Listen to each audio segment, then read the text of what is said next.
Yeah. You give it up with your big old head. Done. It's a Thursday morning. You're hanging out in the break room. Rochester's Classic Rock 96.5 WCMF. How's it going, buddy? Pretty good, buddy. What's going on, female buddy? Your mic is not on. Great start to a Thursday. Okay, I see your lips moving, but I can't hear your voice. Again, nobody is hearing what Kimmy is saying right now. Okay, Man. hey, just start pressing buttons and see what happens here. Why would the mic be off in here? Nobody was in here, right? Nope, still not working. Nothing. All right, hold on. Everybody, whatever you're doing, just stop for a second. Okay. As we try and figure out why Kimmy's microphone is not working. By the way, our ratings just skyrocketed. No kidding. Yeah, isn't that amazing? Nope, nothing now. No Kimmy. All right, well.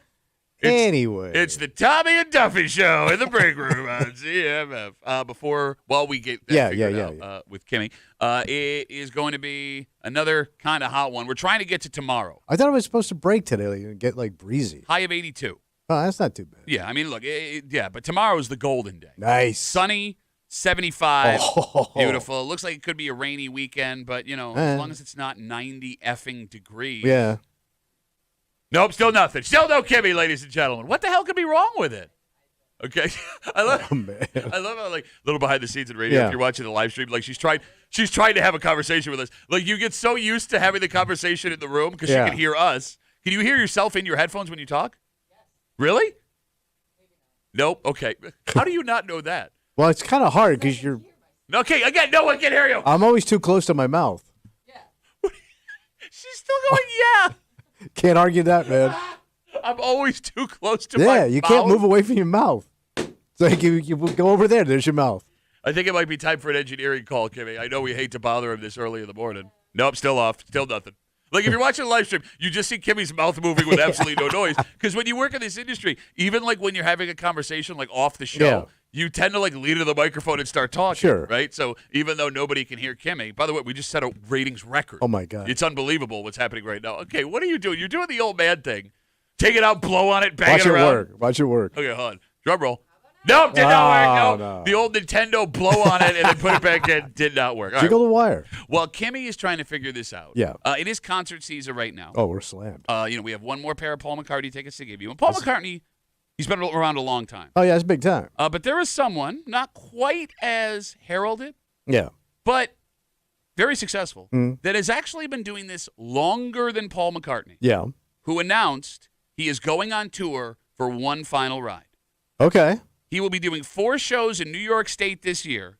We're talking about the legendary Frankie Valli. Damn. My eyes are Georgia.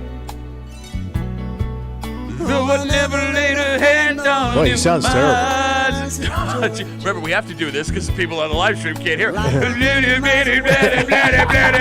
I told you. Okay, so Frankie Valli, Really? for those who are not 90, Yeah. he is a member of Frankie Valli and the Four Seasons.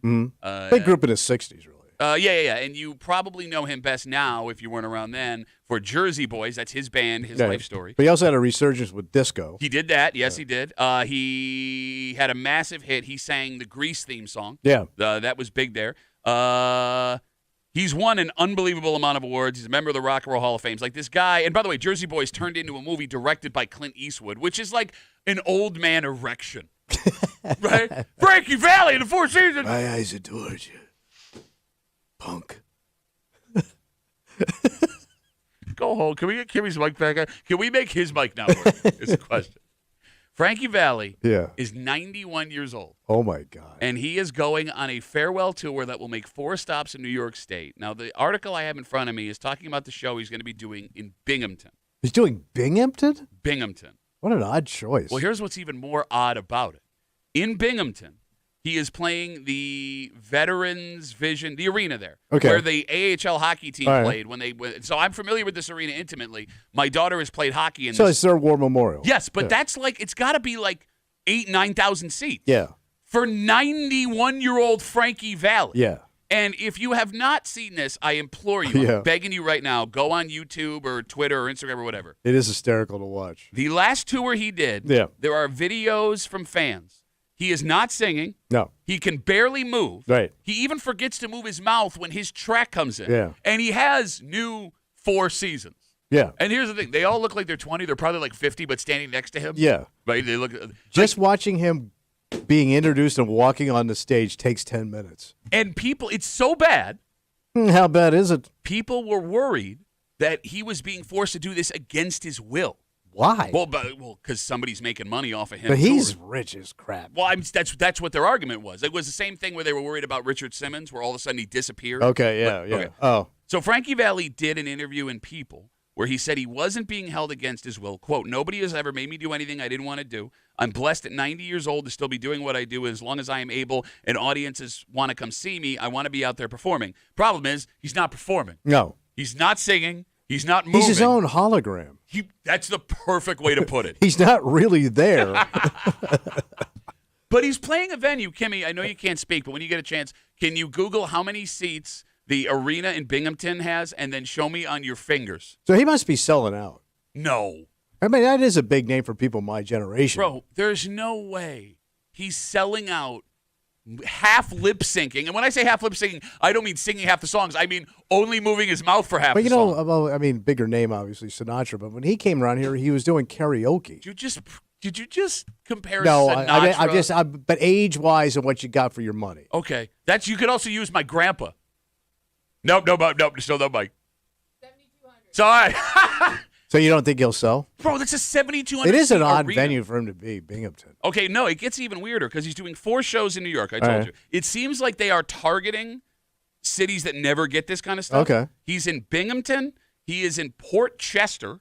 Wow, where's that? He's in Schenectady. All right. And then he's playing the Westbury Music Fair. Those are the 4 shows in New York. And then there's, I guess, a rest of a tour. So how long is he on tour for? That's a great question. Until he dies, maybe? Because there's a good possibility, legit, he collapses on stage.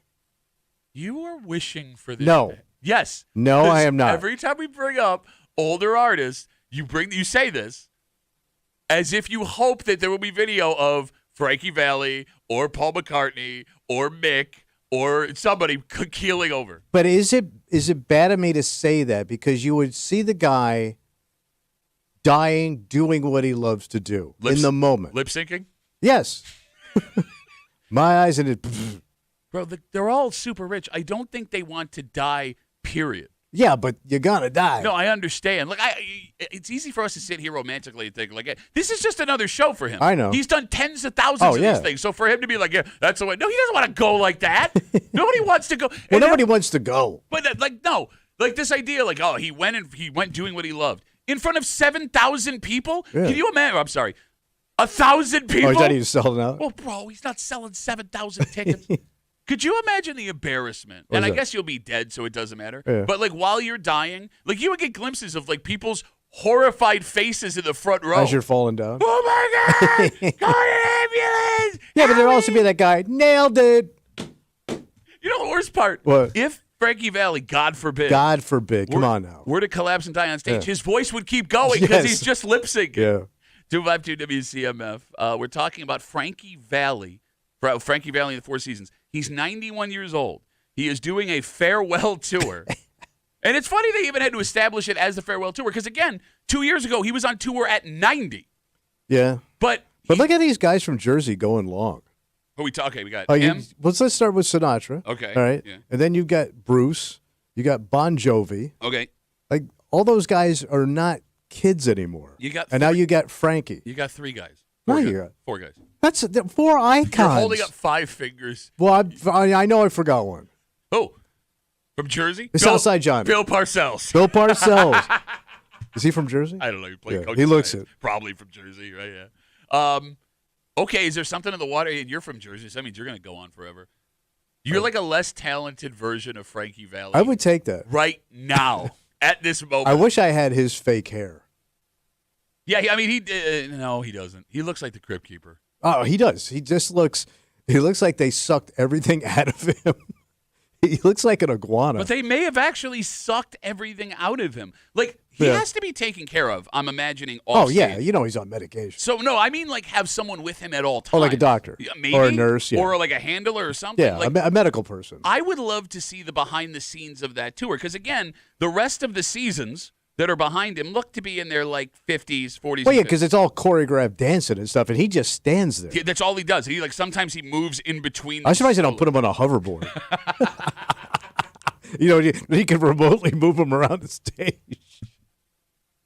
But like, wouldn't you love to know what it takes to get him from bed in the morning to on stage that evening? It's got to be brutal. To look, because he looks like, I mean, he don't look good, but at least he's up there. Well, no, but again, like this is a guy you should be just like sitting at home doing nothing. Yes. I mean, I'm guessing most people at 91, I bet you the majority of them are in wheelchairs. If they're alive at all. I'm just saying, if they make it to 91, I bet you most Americans are in wheelchairs. All right, so Ken brings up something on Instagram, and I know nobody knows this, but I bring it up because you can actually go watch it if you want. What's that? Ken writes us on Instagram. You brought up dying on stage. Yeah. Colonel Bruce Hampton, he's a comedian, British guy, died on stage in his 70th birthday concert. He was like a joke artist, and people thought he was joking. You can watch the video on YouTube of him going down. And people thinking that he's kidding. And that's also how comedian Red Fox died. He wasn't on stage. Yes, but his joke was he would grab his heart like he was having a heart attack. I'm coming. He had a heart attack backstage at a sitcom he was taping. Yeah. And everyone thought he was joking for like 3 full minutes. Yeah. And that's why he died. Which is actually the funniest way you can die. Yeah, but he died. That guy, he was so broke. He was just working to pay the IRS. So maybe it was a blessing. Okay. You know, I would love, Kimmy, when you get a chance, and again, you can just show me on your fingers because your mic's not working. Could you Google what Frankie Valli's net worth is, please? Because you got all the albums. If he wrote it all, if it's all his music, he's got to be a fortune. Got paid on Jersey Boys for touring, Broadway. Yeah, it's a Broadway show about his life. The movie.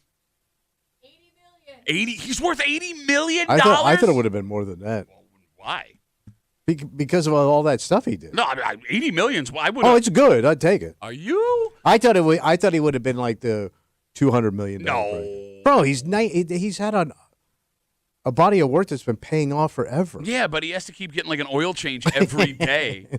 Man, he's got $80 million, and he's going to go play a Binghamton Arena. Okay, Frankie Valli. I mean, he must really love doing it, or he's being held against his will. Yeah. Those are the only two options. Because he can just sit on a yacht full of whatever he wants on it. You know what's funny, too? What? Like, I'm sure there was a time. There was a Frankie Valli time. Thank you. When he and the Four Seasons were, like, at their peak. Yeah. Where he would get in the shower, and there'd be 2 women waiting for him. Mm. And now that has to happen in the morning just so he can soap his body. Yes. And that person is standing outside of the shower wearing blue gloves to make sure they get every spot that they have to. All right, let me ask you this. All right, go. Let's say Frankie Valli was coming to the Blue Cross Arena. Yeah. All right. And you got handed 2 front row tickets. Would you go? You know what? Yeah. Why?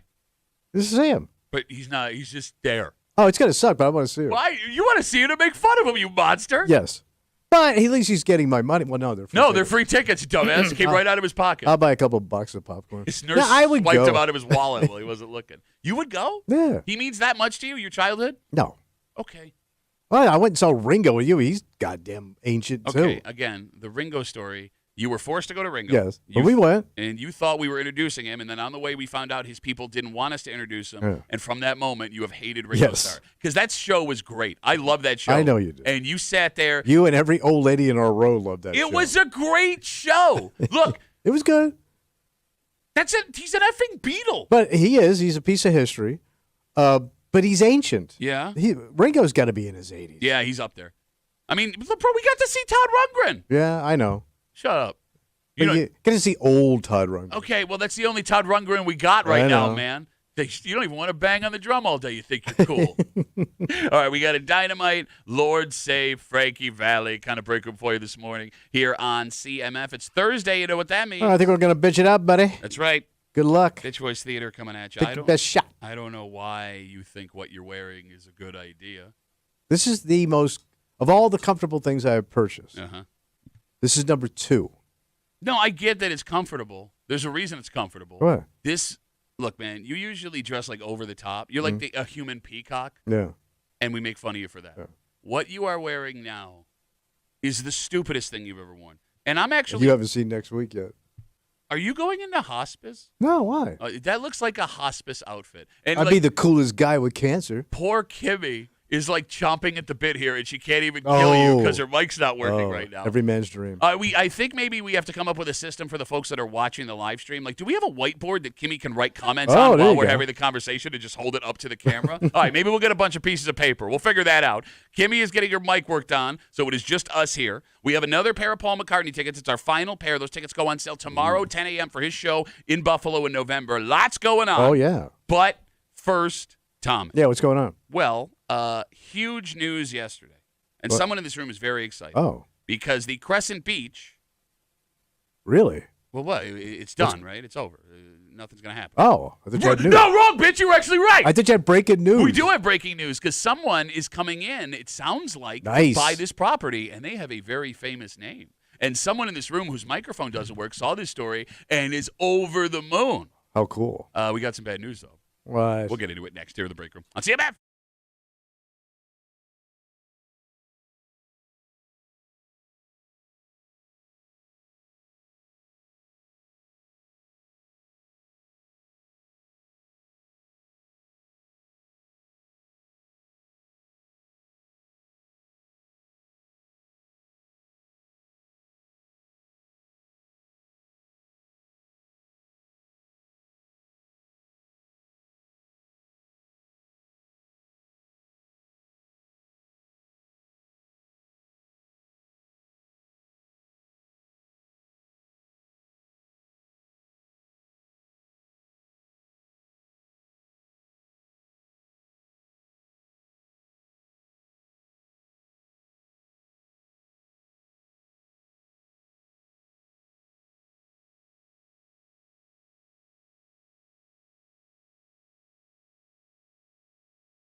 News that sent everyone in Rochester into a tizzy yesterday. Yeah. Especially someone in this room because it looked like the Crescent Beach was dead and gone. Yeah. And now all of a sudden, new life. Nice. And when you have this name, a name that is rock solid gold in Rochester, attached to this project, oh, buddy. All right. You're hanging out in the break room, Rochester's Classic Rock 96.5, WCMF. All right, so if you've been listening to the show, Kimmy's mic just stopped working for some reason. So we're going to bring Kimmy over to this microphone next to us here. If you're watching on the live stream, the break room on WCMF on YouTube and Twitch, the Odyssey app, and WCMF.com. She is now Dan Mason, general manager of the Rochester Red Wings. Or Ryan. Also, well, we could have went with Ryan, but I don't want to hurt her feelings like that. Hey, Kimmy. Hello, can you hear me now? Oh, my God. That mic is terrible. I was going to say I can't hear myself. Oh, kind of. Okay, you're super loud. Just a heads up. All right. No, in general. You're just really loud. All right, first of all, WCMF wants you to know that the Haunted Hayrides of Greater Rochester, they're back. Nice. And they are hiring.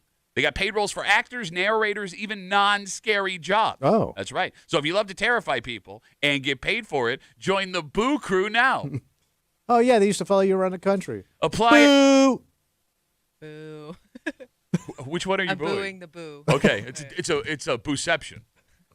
Apply right now at hauntedhayridesrochester.com. Yeah. So, if you live in Rochester, you know that the Crescent Beach has had a much maligned existence for the last 2 decades, right? Mm-hmm. The last owner showed up with massive fanfare, owned a couple of restaurants, catering business here in Rochester, and the plan that she had was to bring it back to its original classic glory. Mm-hmm.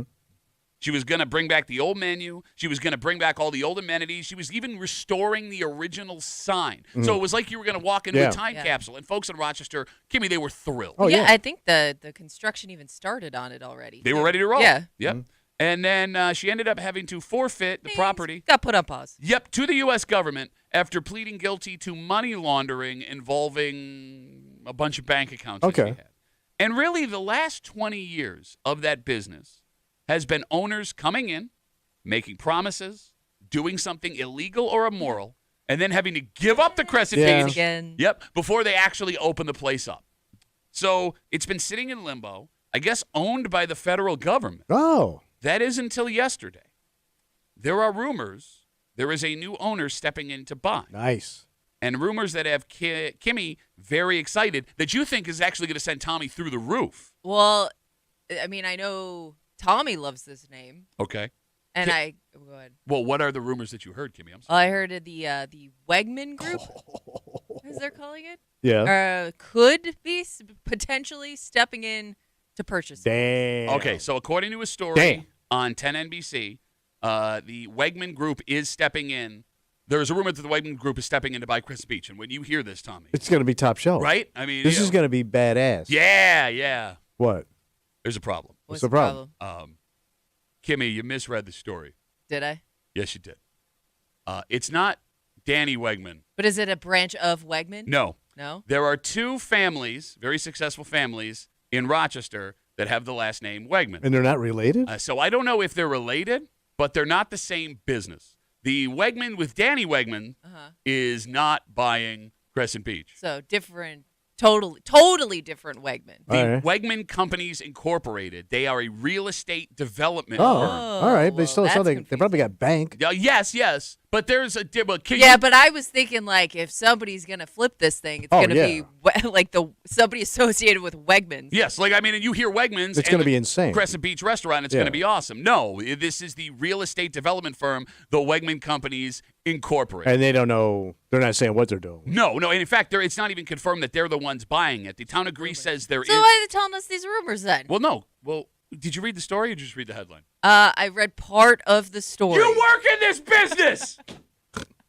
The story clearly says that the town of Greece can confirm in April there was a file to purchase or something, but they can't say who it was. So they're not even saying this is happening. No, the Wegman Company Incorporated. That's all rumor. Says that they can't confirm or speak on anything, right? But the fact that the Wegman Companies Incorporated and not Wegmans, the grocery store, buying it means something else entirely. And here's what I'm saying. What's that? Think it out loud here. All right. If a real estate firm is potentially looking to buy the building and the property of a waterfront restaurant that hasn't been open in like 20 years. Yeah. Goodbye, restaurant. I don't think they're going to use it as a No, restaurant. it'll be condos. Exactly. You knock it down. You make it something else. It's going to be like, yeah, it would have to be condominiums. But I guess like at that point, at least something useful is going in there. Yeah, you're right. But it would have been way it's not cool. like a cool restaurant, but like it's not an empty building that's just rotting away. No. But this place lacks like waterfront restaurants. Do we? Oh, yeah. I think we do for as much like Wait a minute. lake For as much lake line as we have. Yeah, Lake line?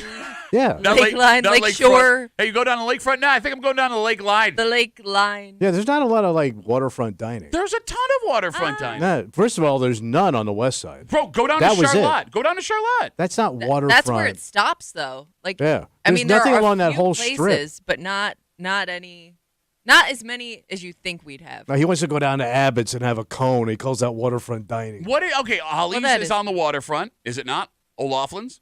Is on the, bro, you can fall into yeah, the water. I yeah. know multiple men who have done it. But along the actual lake, Along the actual lake. You mean like the yacht club? you got 1, 2. You only have 2 on the east side of town. Okay. On Lake Ontario. Yeah, like he's talking like directly on the lake. Yeah. Okay, yeah, well, but most of that stuff is private property. Yeah. Or it's Ontario Beach Park. Right. Or That's it's what I'm saying. Durani's. That's why I said we do Residential. lack. So this would be at least one. Yeah, you got Marge's, which is a fun little spot. Okay. But there isn't a lot. Bro, I'm telling you, you're not considering all of the Finger Lakes. There was way more on Lake Ontario on the west side than you think there is, and then there's a whole bunch on the east side, too. Ain't no whole bunch. There are 24 restaurants up and down the Erie Canal in Monroe County. Is that not waterfront? You I got don't think of that as. you got Richardson's. Okay. You think of the canal spots as waterfront What is the canal full of? water, but I don't see it as the same as being on the duck lake. crap too. Duck crap, too. Well, you better watch it. Your whole town relies on that canal. So place, beautiful spot. Why don't you come down and have a craft beer? And then maybe go to one of 7 restaurants that have a number attached to it. That's right on the water.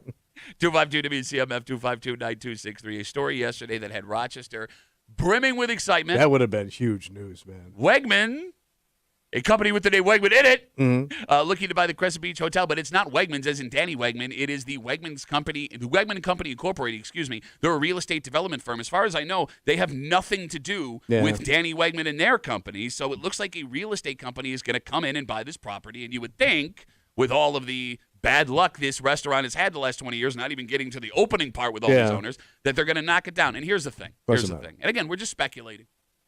Despite the fact that I think everyone in Rochester wants to have the experience of Crescent Beach again, Yeah. it might be time to let it go. Well, obviously, Yeah, I think at this point it's a it ain't happening. Yeah. I think after this last time, people are just like, yeah, just knock it down. Right? Yeah. I mean, but here's the thing, too. Like you brought up, there's a lack of waterfront dining in your stupid take.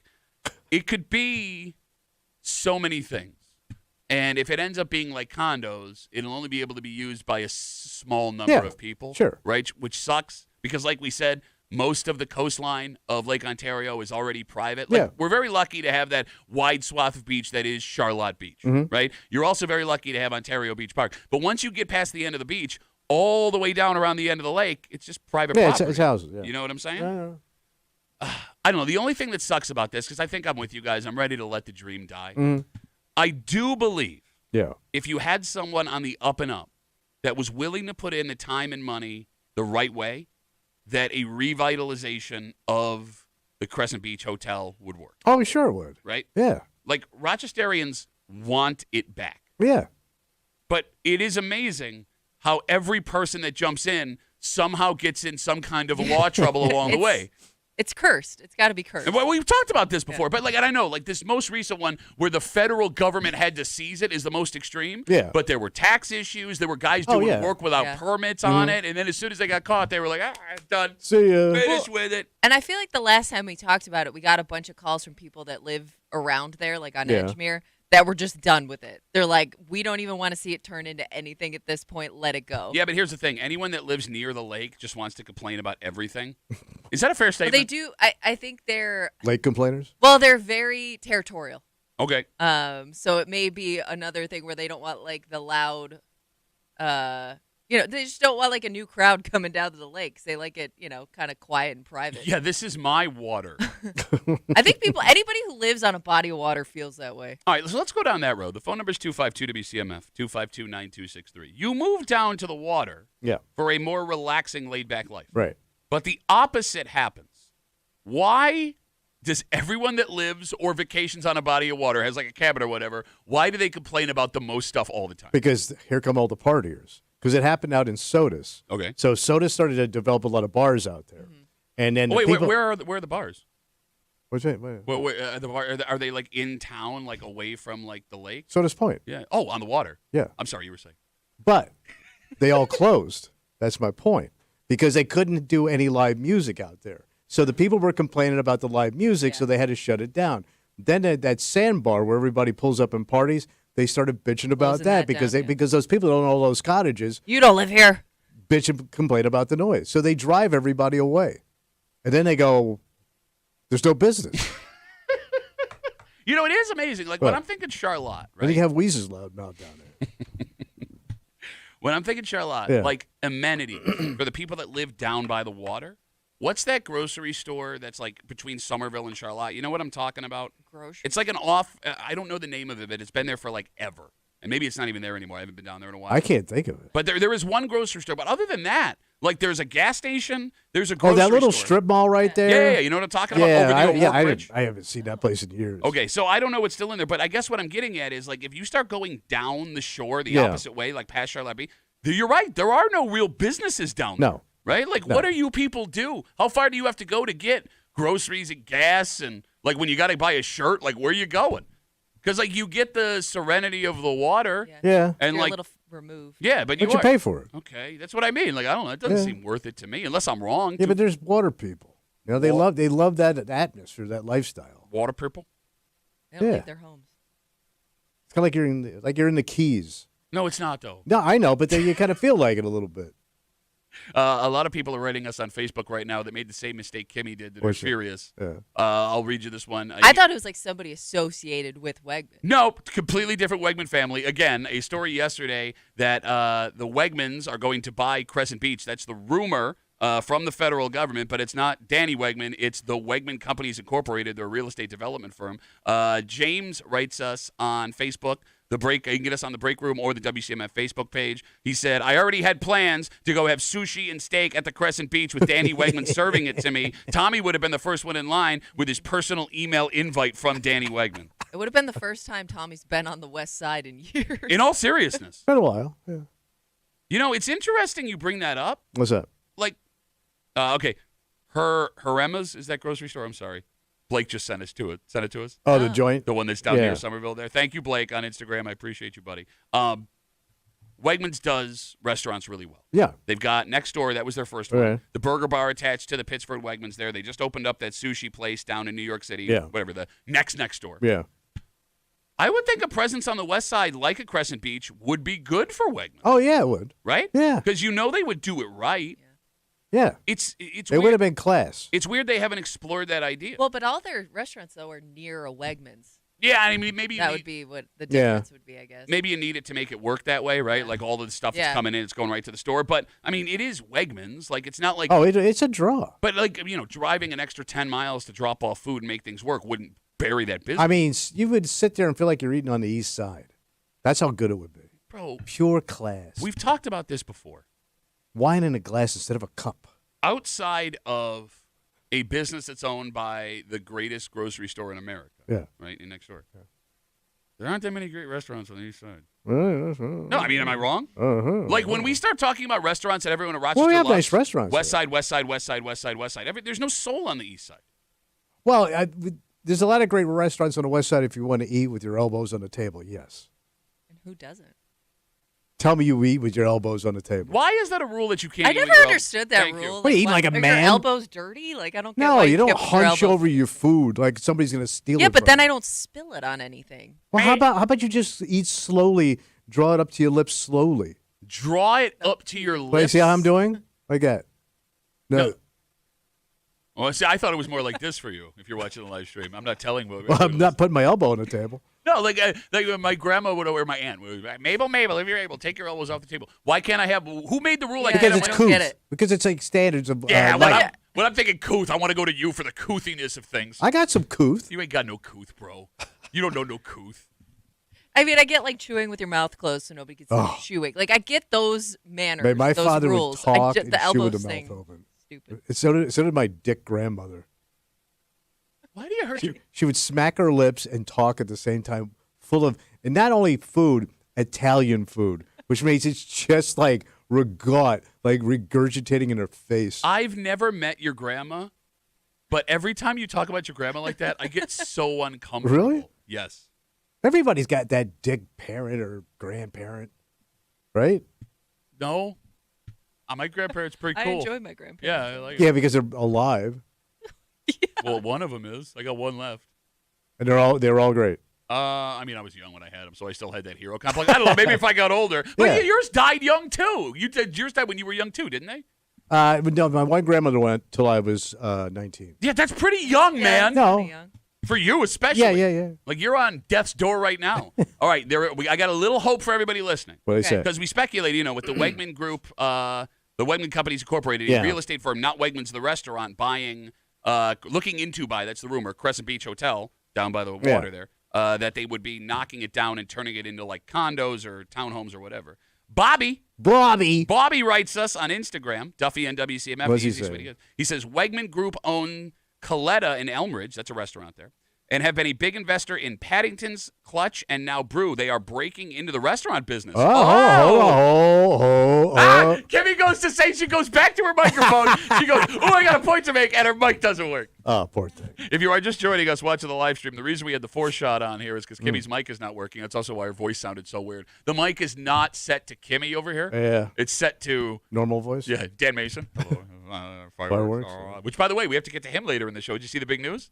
No, what's he doing? Oh. We got in trouble with all that food? No, he's not in trouble. We'll get to it in a few hours. But before we get there, there are stories we see where grown-ass people have been banned from places that you have to go every day. Mm-hmm.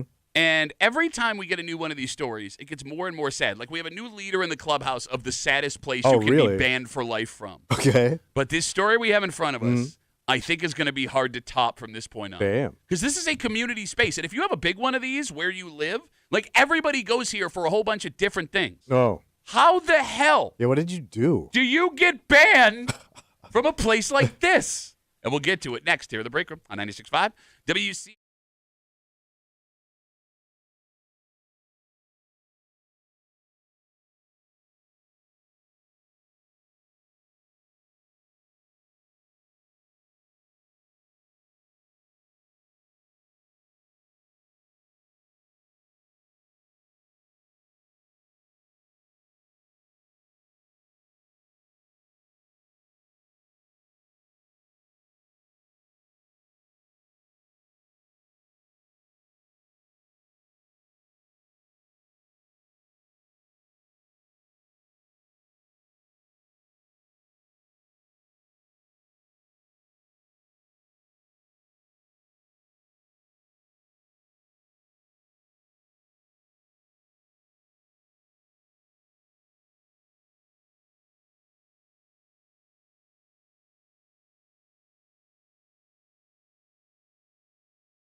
getting banned from anywhere is pretty sad for. Oh yeah. Right?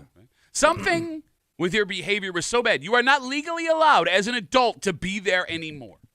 But I think we may have a new leader for saddest banning story ever. Because based on what this place does, it seems borderline impossible for them to say, you are never allowed to come back here again. But somebody pulled it off. It sounds like it. You're hanging out in the break room, Rochester's Classic Rock 96.5, WCMF. Okay, we got a lot going on right now. Yeah, what's going on? All right, so first off, we have tickets to go see Paul McCartney. It's our final pair. Yeah. We will get you those tickets before 9:30 this morning. All right. Those tickets go on sale tomorrow, 10 a.m. He will be in Buffalo, courtesy of AEG Presents. We also, it's Thursday. You know what that means? No, we got to start bitching it up, buddy. Yeah, we got a Bitch Voice Theater coming at you. If you have not seen Tommy's outfit for today, I don't even know what you're going for here. Comfort. It's a summery, kind of a resort look. Yeah? Yeah. As in you resorted to looking like a total douchebag? The Break Room WCMF on YouTube and Twitch if you want to watch the live stream. It's also on the Odyssey app and WCMF.com. And while you're there, we encourage you to jump on. If you are a fan of Kimmy on the show. Yeah. Well, today's going to be rough for you because her mic is not working at all. So our engineers are on the way in to fix this. But in the meantime, she is only available on our live stream. And Tommy, while taking his upstairs walk, found a giant white poster board sheet for Kimmy to use. So until her mic is fixed, the only way to hear from Kimmy is to get on our live stream where she will be writing comments while we speak on the whiteboard that we will not be able to see. And there you go. So if you want to see, you got to move it over more, Kimmy. A little further. Nope. Bag it up. Bag it up to the right. My right. Now you're hold it like right. that forever. For God's sakes. Do you not see? She can't see. She can't see. She can't hear. She got no C. Dynamite radio show we got going on today. So log on to our live stream, The Break Room WCMF on YouTube and Twitch, the Odyssey app at WCMF.com. There it is. You nailed it. And watch Kimmy work her whiteboard like the world's most busted Vanna White. Tommy? Yeah. It's time for another one of our famous Break Room one-line stories. Okay, what do you got? This one comes to us from the Batavia area. Oh, yeah. Are you ready? Mm-hmm. Quote, a 62-year-old man was charged. 62. 62-year-old man was charged with third-degree burglary and petty larceny after police say he entered the YMCA where he had been banned and stealing property. What the hell is he stealing from the YMCA? Great question, because those are all the details we have in this story. And you're 62. You've already been banned. He had previously been banned. Then you went back? Yep. Did they say he broke in? It says he entered the YMCA where he had been banned and stole property. Those are all the details we have in this story. But just that sentence leads to 15 more questions. You know it. The biggest of which, I think, is why were you banned from the YMCA in the first place? How? Well, you're a 62-year-old man. Yes. They can be pretty annoying just in general. Okay, no, I agree with you 100%. These old codgers can be quite a nuisance, Pat. Yeah, no, I can't argue. Don't shut up. Yeah, you're right. But the fact that he's 62 actually makes it harder for him to get banned by the YMCA. Because when you go to the Y, any gym really, old folks are allowed to do whatever they want. To a point, yeah. Tommy, they walk around naked everywhere. Gangs of old people will take over full sections of the gym. And just not use it. You got it. They can yell and scream at kids, and the kids are the ones that are assumed to be the jerk. How at that age? He got banned, but he wasn't arrested for anything at that point. As far as we know up front. He just was banned. Yeah, that's as far as we know. Yeah. All right. Too much nut itching. I guess it's possible if the too much nut itching. Yeah. I think you're allowed to eat your nuts wherever to an extent. Oh, not your bare nut. There's a law in New York State that limits the amount of nut scratching you can do? Yes, and you cannot do an exposed bare nut itching. Exposed bare nut itching. So Kimmy, on her whiteboard, if you were watching the live stream right now, was asking, what's she writing? Was it a creepy theft, as in women's things? Oh. It's a really good question from Silent Kimmy this morning.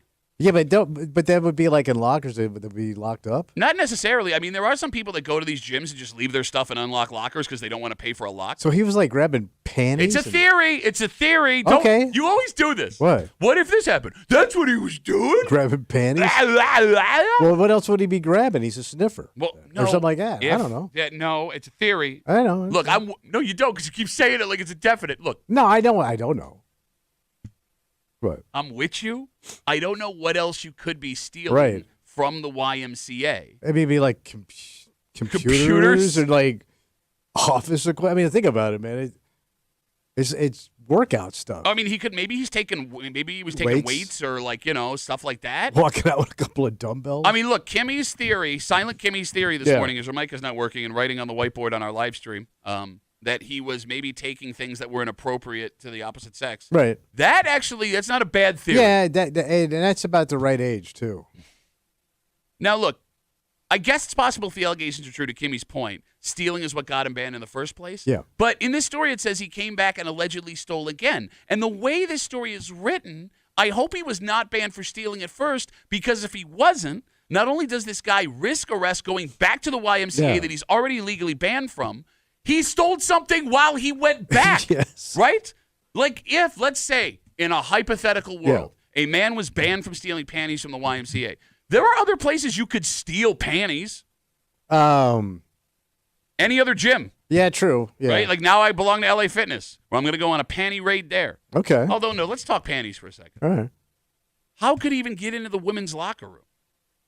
Oh, yeah, because it was open, right? He didn't break it. He walked in. Yeah. So, yeah, how could he have gotten it? Yeah, boo! Boo, Kimmy! Boo, Silent Kimmy's theory! Yeah. Boo! Can't be that. Kimmy sucks. 252 WCMF. 252-9263. Unless he stole, like, pool equipment or stuff like that. Pool? What is he walking around with a big pole? Yeah, those noodles or something. Look at me. I got a bunch of noodles. We have a one-line story, a famous break room one-line story. Quote, a 62-year-old man was charged with third-degree burglary and petty larceny for entering the YMCA where he had already been banned and stealing property. So in the history of the break room, we have had stories about all kinds of adult bannings. Yeah.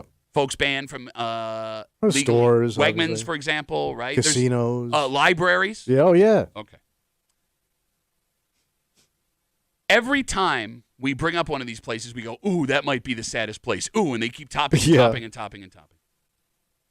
Is adult ban from the YMCA the top spot of adult bannings in our power rankings of sadness? So far, yes. Okay.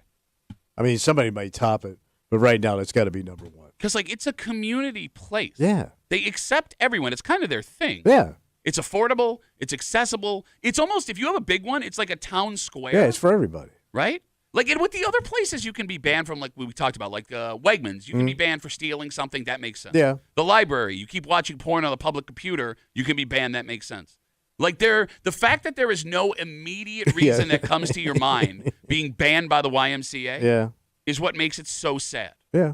And to take it a step further, when it comes to what the YMCA offers, you know what? We'll get to that in a second because folks have been waiting patiently. Okay. 252 WCMF. You're not hearing Kimmy because her mic is not working. Our engineers are on the way in. She has her whiteboard where she is writing all kinds of comments in the live stream, The Break Room WCMF on YouTube and Twitch if you want to catch Whiteboard Kimmy. Let's talk to Pete. Hey, Petey. Oh, hold on. My button's not working. Hey, Petey. I'm sorry, buddy. Go ahead. Hey, Kimmy's got a great theory because he was already banned once from going there. He probably could be doing something creepy. But how do you get into the ladies' room, the locker room? Can't just walk in there. Why not? Why not? Why not? Why not, Tommy? Why not? Why not? That. Well, look, I mean, I guess He probably did. Okay. That's why they kicked him out the first time. Well, no, I mean, I guess you could. See, it's a good theory. Okay, Pete, thanks for the call, buddy. I guess you could be creepy enough to be banned without stealing something. All right. But that wouldn't explain the theft on the second return. Right, and they already gave you a break the first time by just banning you. Well, no, to be fair, we don't know if they banned and had him arrested the first time. You think that would have been? It's a one-line story, Tommy. It's a break room one-line story. I stand corrected, Pat. And again, I want to be clear. These are all allegations here. Nobody's been convicted of anything. But going back to the whole sadness of being banned from the YMCA. When it comes to what the YMCA offers, not only is the Y big for the older set, it's also really big for kids' activities. Oh, sure. For those who don't know. It's almost like daycare. Oh, well, so they have daycare. Yeah. But the YMCA also has organized basketball leagues, flag football leagues, swimming classes, gymnastics, things like that for little kids. Yeah, especially summertime. Yeah. And if you're in your 60s and there's a big-time YMCA in your area, there is a decent chance you will be invited to the Y to watch your grandkids do one of these activities. Yep. Could you imagine having to tell your children, you can't go watch your grandbaby score goals or touchdowns because you've been permanently banned from the YMCA. Yeah. You'd have to tell your kid that. Right? Yeah, Grandpa can't come. Why? He's all been banned from the YMCA. He likes inappropriate things. All right, Silent Kimmy is writing on her whiteboard again on our live stream, The Break Room, WCMF on YouTube and Twitch. You are the worst fan of white ever. But she asks on her whiteboard, if you are banned from one YMCA, are you banned from all YMCA? Yeah, they got to put out the alert, man. Well, I don't know. It's a valid question. I mean, I would think you put it out to every franchise. Are they franchises? Well, you know what I mean. Like, I'm sure if you're banned from one Wegmans, they put you on a list. But that's why that word is important, because Wegmans aren't franchise. They're all owned by one place. Like, if I'm banned from the McDonald's on West Ridge Road, I don't think I'm banned from all McDonald's. But I bet you they have like an email where they send it out, be on the lookout for this dude. Okay, maybe, but let me ask you this question. But there's got to be a network there to keep them safe. I've never legally belonged to a Y. I've only snuck in when I was a kid a bunch of times. You belong to the Y. My wife did. Okay, because you went because you were taking water aerobics. No, that one, yes, yeah. Yeah, like nice try. What? No, like that you didn't want to bring up the whole point that 20 years ago you were taking water aerobics. I was taking aquatic aerobics. Okay, great. Is there like a one oversight? Like, is the YMCA one thing? I thought there was a headquarters. We know a girl that works for them, does like PR. That used to be in the news. We don't really know her. Well, we know of her. I love how you bring that. We met her. Okay, what is it? We gonna go really text her and ask her? I can't. So you don't know her, you idiot. Well, we met her. No, you're gonna get banned from the YMCA for being creepy. But she works for the Y. I know you. What does she do? She doesn't work for just one Y. It's her job to go from Y to Y to make sure that people aren't in there. Vanna White Kimmy once again asking, people on the news don't know you. That's more of a statement. No, she's absolutely right. We did discover that. She's not only asking questions, but insulting Tommy on her whiteboard while waiting for her microphone to get fixed. All right, so I guess the moral of the story. Watch your ass. Behave yourself at the YMCA. Yeah. Thank you. All right, we got to take a break. Yeah. It's Thursday. You know what that means? Oh, it's about to start, buddy. Yeah, that's right. Bitching it out. Bitch Voice Theater coming at you. It's a lot. There's a lot going on the live stream today. Yeah, Not only do we have Silent Kimmy and her whiteboard, Tommy is wearing a brand new style of outfit today. Yeah. And I don't know you anymore. I always want to call it the summer track.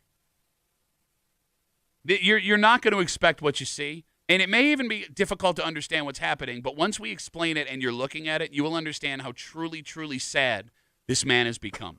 So we'll get to that in just a second. Okay. Also, there's nothing better than a spontaneous, romantic relationship. Oh, yeah, that's what the ladies like. That's right. Someone that you are in love with, and all of a sudden that passion just comes out all over the place. You like that. All of a sudden, rah. Yeah. But it turns out, What? at least according to the story we have in front of us, spontaneous may not be the way to keep your relationship going, especially when it comes to this very physical task. Oh, like a move? A lot of moves. In and out, in and out, God. in and out again. We're talking sex. And we'll do it next here in the break room on CMF.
You want a leg up in your relationship? Yeah, what do I do? Well, there's always people looking to give advice, Tommy. All right. Especially in the bedroom. Mm-hmm.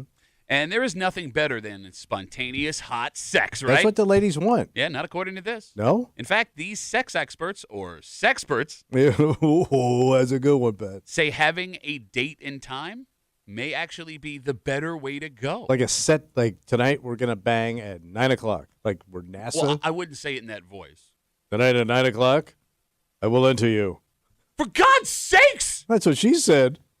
You're hanging out in the break room, Rochester's Classic Rock 96.5 WCMF. All right, we got a lot going on in the room right now, and there are several reasons why you're going to want to I'm going home.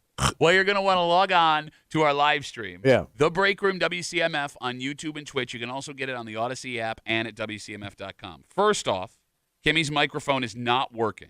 Yeah, so enjoy. All right, sit here. Is on his way in to fix it. But in the meantime, the only way to get Kimmy's brilliant thoughts in her noggin, her zingers. that's right, is to log on to our live stream. She has a giant whiteboard, which she has been writing things down and holding up to the live stream. Several great points from the board earlier, and she's actually getting several compliments. Nick writes us on Instagram, Duffy on WCMF, the easiest way to get us. I like this new segment, Kimmy Angelo. Kimmy Angelo. Boo! The other reason you want to jump on the live stream now is because it's Thursday. Oh, yeah. Right? And you said yesterday at the end of the show you wanted me to have my camera out when you walked in because you were trying a new outfit. A new look for the summer. Okay. So save it. Would you please describe to the audience what you are wearing? It's a summer matching short and quarter zip top. It's kind of like a mini summer tracksuit. Okay. The way I describe it. It's a patterned shirt. So it matches. Yeah. But the shirt and the pants, and they have a pattern. It's a matching pattern. Yeah. It's a matching fabric. Yeah. It's a dark navy blue. If you zipped it all the way up, it has a collar. Yeah. Okay. Mm-hmm. You look like a moron. And I'm very freaked out by this because normally you go above and beyond to like stand out. Bro, I was lucky they had any left. Yeah. What? This is not you. What's wrong with it? No, like normally you're like a peacock. Like you want to like walk around and strut. Like Mick Jagger without any talent or hope. Like this is just like ready to die. Are you dying? What's wrong? I like that. It's so comfortable. Okay. Well, Kimmy, she has written on her whiteboard, you got a pickleball match later. You do. You look like the captain of the RIT Quidditch team right now. Those guys are cool. No, they're not. Captain of the pickleball guys? No, you literally look like Hospice Tommy. Like, this is what they put people in. I may be close. So they could get them to the bathroom and not poop their pants. That's another thing, man. Like, taking a dump, on and off, easy. It doesn't have to be matching. You could have just worn shorts and no, a this top. is how they sell it. So when I went on and started buying all these tracksuits, this stuff started showing up for the summer. Oh, well. And I'm like, and I started looking. Damn. Oh, wait, I forgot you went to that website, Clothes for Suckers. What is... But that's not going to work in this room, right? No. You want to really hurt someone, something along the lines of... I'm Pat Duffy. I'm going to wear my little shorts again today because I want to prance around like a little sissy boy or a little L.A. Laker girl because I want to be a little short sissy boy. They started selling shorts. Bitch. The shorts for men now have like a V cut on the side. The nicest people were lighting you up. Sandy Waters was killing you. She's not nice. She's the meanest person alive. I'm finding out. It was pretty funny. We take all your bitch voices. We run it back. We call it Bitch Voice Theater. Happens now on CMF. And now, Bitch Voice Theater, featuring Thomas Muley, accompanied by Patrick Duffy. This. Tommy, yeah, that sounds like a good idea. I'm a big-ass bitch. It's Tommy, and I hate sharing things except when Pat's wife shows up and says we have to share things, in which case I sit there like a bitch-ass bitch because I'm nothing but a bitch-ass I'm sharing pants. I did. Oh, I'm Pat Duffy. I don't want to see any fireworks because I don't want to see anybody get hurt because I'm just an unpatriotic little bitch. Yeah, I don't want to see anyone get hurt. I want to see somebody lose a freedom thumb. So I got, the first time I took my wife to Cape Cod to see my brother, we went out for one. Excuse me. With that story, you're going to ooh me? I didn't know. So you can't ooh me. I was out of way. Now you're quiet. A below-the-belt dentist. Jokes, so we started talking about gynecology. I can't even look Kimmy in the face while she's describing. I don't want to talk about her lady cavity. No, I got. See, that was weird. Yeah, of all the things. I know.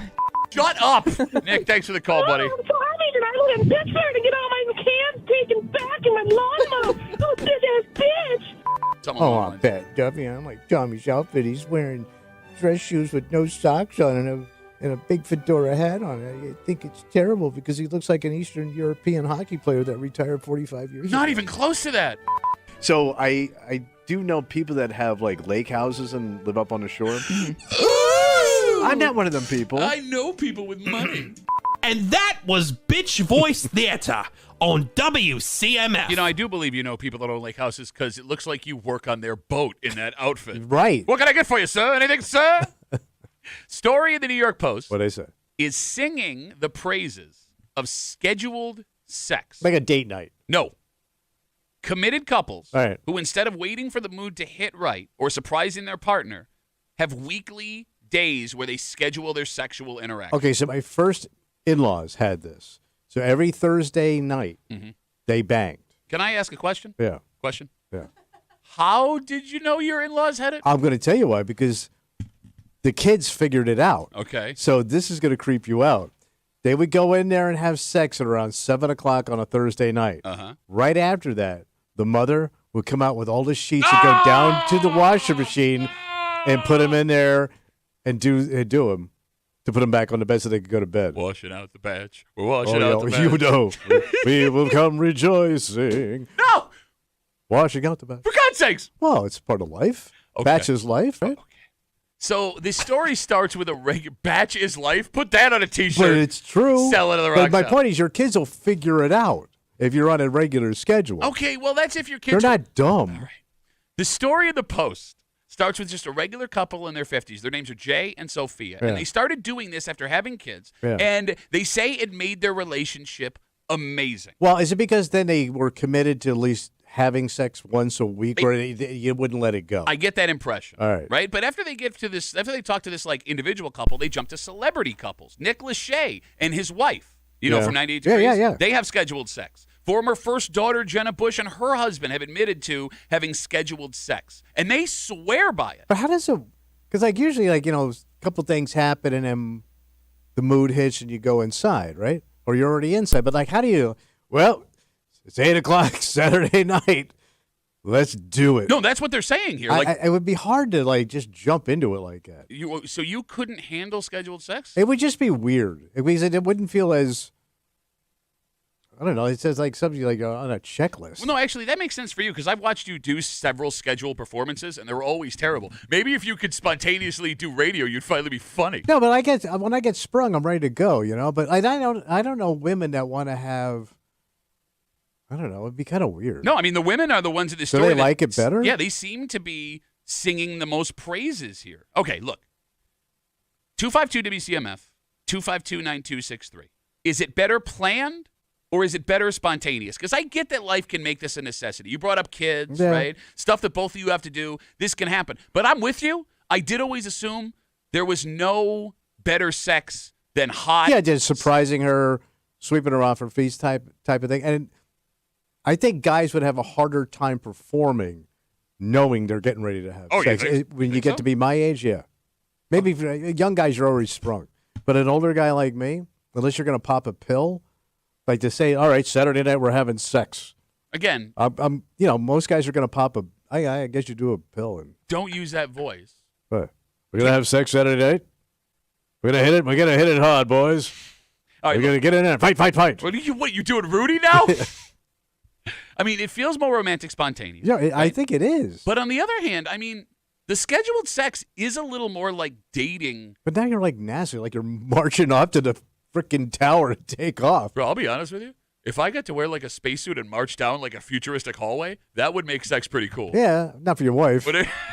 No, she's banging an astronaut. Okay. Pretty sweet. All right, look. Scheduled sex is a little more like dating your partner.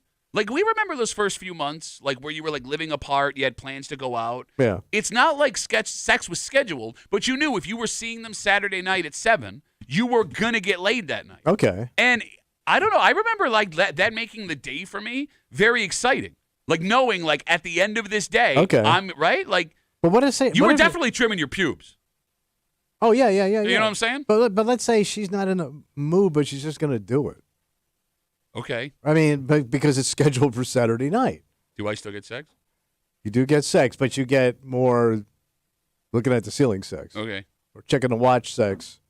Joke's on you. My wife doesn't wear a watch in bed. Okay. Oh, wait. Hold on.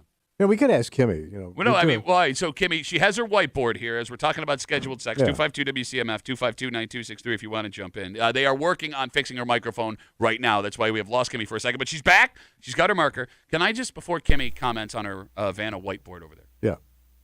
You said that you're going to get, like, looking at the ceiling sex. Yeah. Or what? You think that your wife wants to have passionate sex with you? Bro. This little powder keg? This little man meat dynamite, King Daddy come in the house. You've been around, swinging it around, knocking over lamps, scaring children.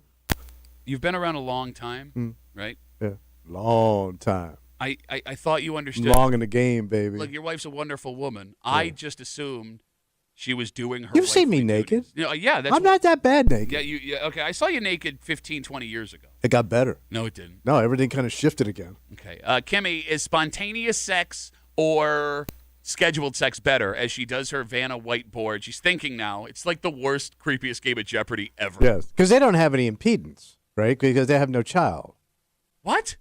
Oh, you mean her and her husband. I thought you meant women in general. No. Oh, yeah. She's, okay, yes. They're wide open. They could do whatever they want in the house because it's just them. Yeah, but her husband has a weird schedule. So, like, he's in, he's out, he's in. Wonder why he signed up for that. Yeah, I'd love to, baby, but, leave me down at the firehouse. He's also got a job where he could be gone 24, 36 hours at a time and be exhausted when he gets home. So it's possible that even in that situation, scheduled sex would have to be the way, right? I mean, does gender play into who would like this? Well, this is shocking to me because I thought the ladies wanted it the other way. I always assumed that men were the more sexually spontaneous, that women were the ones that wanted that schedule. Yeah, but they wanted to be, foreplay, romance a little bit. Don't ever say foreplay into a microphone again. I mean, they want you to, have a little bit more of an erotic evening where you would seduce her, where you would touch her. But that's also a plan. You would touch her you would start at her breast and then work your way south and cupping her little kitten down there. And maybe some backside action, like backdoor Santa. Come around late at night. Kimmy has written on her Vanna whiteboard. What all the kitties asleep? We had asked her, does she prefer spontaneous or scheduled sex? She writes, probably spontaneous, but that could throw you off if you're not on the same page. And that's a great point.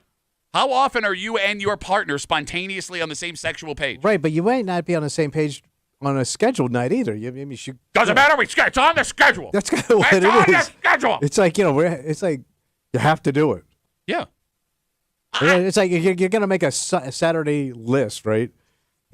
Clean the closet. We got to run to Lowe's. Hit your giant around 7 o'clock. And that would be on the refrigerator. Okay. All right. We got more folks writing us on Instagram. Duffy on WCMF, the easiest way to get us. Emily, we got the ladies joining us. Okay. She writes us, spontaneous for sure. It feels so awkward planning a day/time. All right. So we got one lady for spontaneous sex. But going back to that whole, we're going to hit Lowe's, we're going to have da-da-da. Yeah. Look, I get if it's like a chore. That's what it kind of turns into. To me, I sounds wouldn't say that into a microphone. No, I think a scheduled sex night sounds like a chore. Aren't there things you have to schedule that you do look forward to? Yes. No, I'm saying, I have Bills season tickets. Yeah. Right? I am super excited to go to the stadium every Sunday they have a home game. Right. That is a scheduled thing. Right. There's no It's not like all of a sudden at 3 o'clock, I feel like a Bills game at 3. Yeah, but you don't have to feel erotic or horny to go to a Bills game. No, but I do and she doesn't have to be in the mood to go to a Bills game. There's an emotional side to this. I think but there's an emotional side to what I'm describing as well. Her little kitten motor needs to be humming, man. By the way, not all sex in a relationship is emotional. Sometimes it's just carnal, passionate. I understand it, but still. God, don't make that. Oh, I'm sorry. What are you doing? Oh, you're uncomfortable when I go, but you're going to say, is that how you munch? No. What? Then you're going to bore a hole in a woman with that mouth. She's already got one. I'm not worried about it. No, man, I would argue if I am looking forward to what is scheduled, that makes the sex better. The anticipation. Yeah, but we got to know what's in a lady's head. Okay. What does she want? I get guys could get horny pretty quick. You just argued that guys don't want horny. No, but women need to be heated up. Okay, if we ever needed Kimmy for a discussion ever, it's now. Because we have you and I, sitting here. Oh, let me tell you about that. No, but there's a little finger action going on. Okay. We're getting a little, we're getting a little moist. things got to happen. Joining us after A finger little action lady lube. and moist, Kimmy is now on. Not Hey, the Kim. best entrance. No, it's could you give me a little more on that mic there? Derek, thank you. We're working on the mics over here. Okay, so you say you want spontaneous sex. Well, I mean, I forgot what your initial question was. It was which one's better? Date night, scheduled sex, or spontaneous sex? Yeah, but I think spontaneous sex can be better, but not always. Okay. Does that make sense? Like it's better when it's good, but not always. Whereas like the scheduled sex, you're kind of in a rhythm, so it's always good, but it's never great.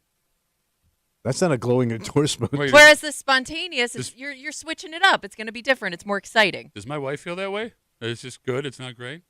The scheduled sex. I mean, the schedule, yeah. See, I say it sounds like a chore. Yeah, and you're probably in. No, I agree with you. Sex with you is a chore. I'm not arguing with you. You're probably in more of, like I said, a rhythm where like it's like a step-by-step process because it's like a scheduled thing. Well, no, you don't have to do the same kind of stuff.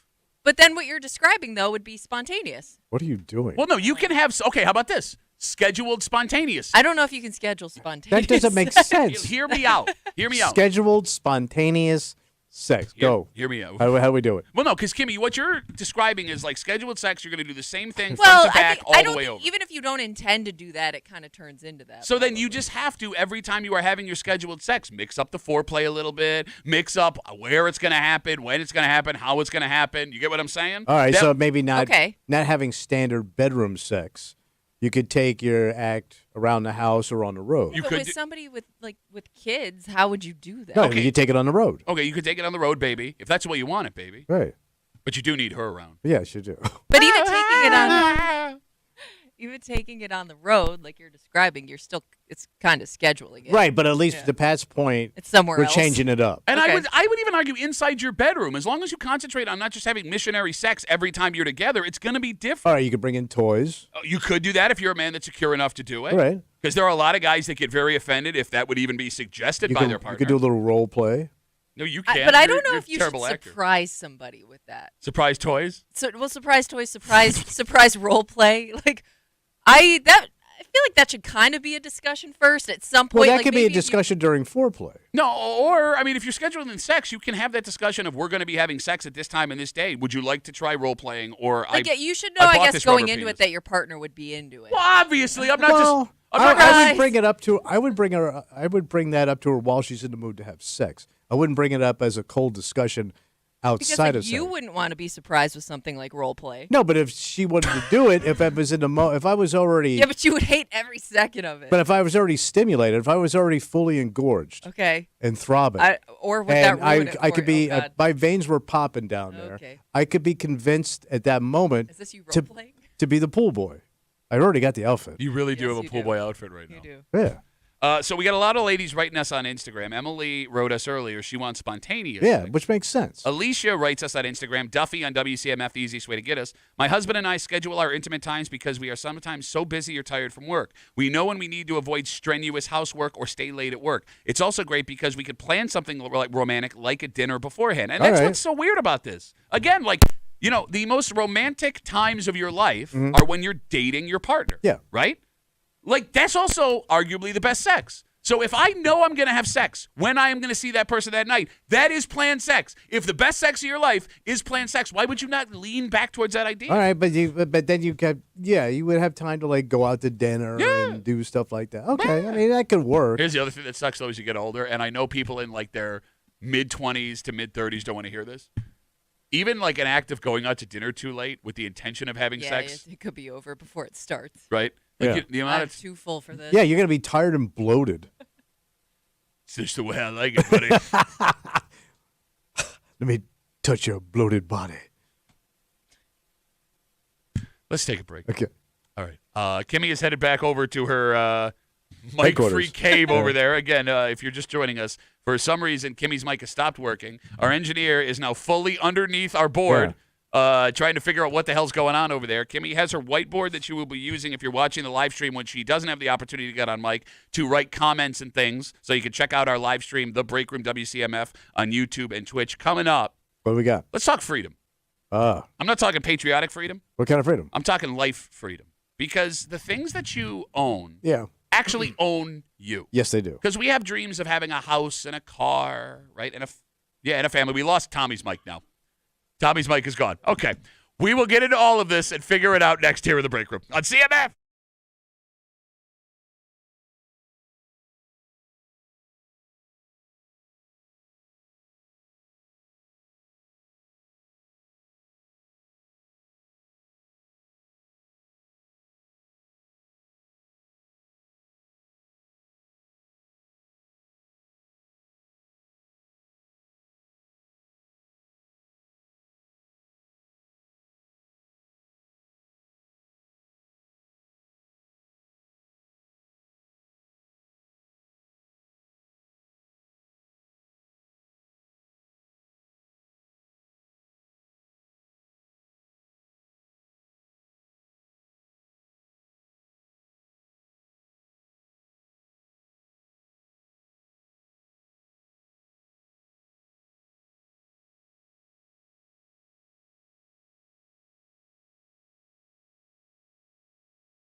Freedom means different things to different people. Okay. And I don't mean like America freedom. I mean like freedom in your life. Like what? Well, like depending on the type of person you are, you're going to hear the story two different ways. Uh-huh. Yes, this woman is in trouble. And yes, it sounds like her life may be rough right now. But if you are living a rat race, hustle and bustle lifestyle, trying to make ends meet from sun up to sun down, Okay. what she's accused of doing doesn't really sound all that bad. All right. You're hanging out in the break room, Rochester's Classic Rock 96.5, WCMF. Okay, the ultimate test. Kimmy's mic has not been working this morning. Nope. Hey, she's Oh, back! you can hear me. Damn it. Look at Yay. Kimmy is back. Whiteboard Kimmy is all done. So there is no longer a need to watch to get Kimmy's brilliant comments on our live stream at the Break Room WCMF. But we do encourage you to log on, the Break Room WCMF on YouTube and Twitch and the Odyssey app at WCMF.com to check out Tommy's pro bull riding costume this morning here in the Break Room on CMF. By the way, to celebrate Kimmy now being back, Yeah, what are we going to do? we want to give you something. All right. We got tickets to Paul McCartney. We'll get you those before 9:30 this morning. But right now, you can log on to the contest page, WCMF.com, enter for your chance to win a pair of lawn seats to see Live and Collective Soul with special guests Our Lady Peace and Graylin. Saturday, July 26th, Darien Lake Amphitheater, courtesy of Live Nation. Be sure to get tickets to summer's hottest concerts with Live Nation's $30 ticket to summer available at LiveNation.com. Tommy? Yeah, buddy. Feel like taking a trip out to Albion? Sure. So this story happened all the way back on July 3rd, but we're just hearing about it today. And it starts with an alleged theft. With the theft. Police say a woman who looks to be in her 30s or 40s stole a donation bucket that was collecting funds for the community fireworks out there. The community fireworks? It's weird, right? I never Okay, heard of that's kind of a weird one. I didn't Yeah. know they did a community fireworks collection. Neither did I. So it's And a fireworks fundraiser, It- essentially? Yeah. that's what Yeah. the story made it Okay. sound like. Unless you Okay. live in Albion and I'm wrong, 252 WCMF. Do you have a donation bucket for your fireworks? I guess, because a lot of communities were coming up short. We got Remember, 5 Roman candles.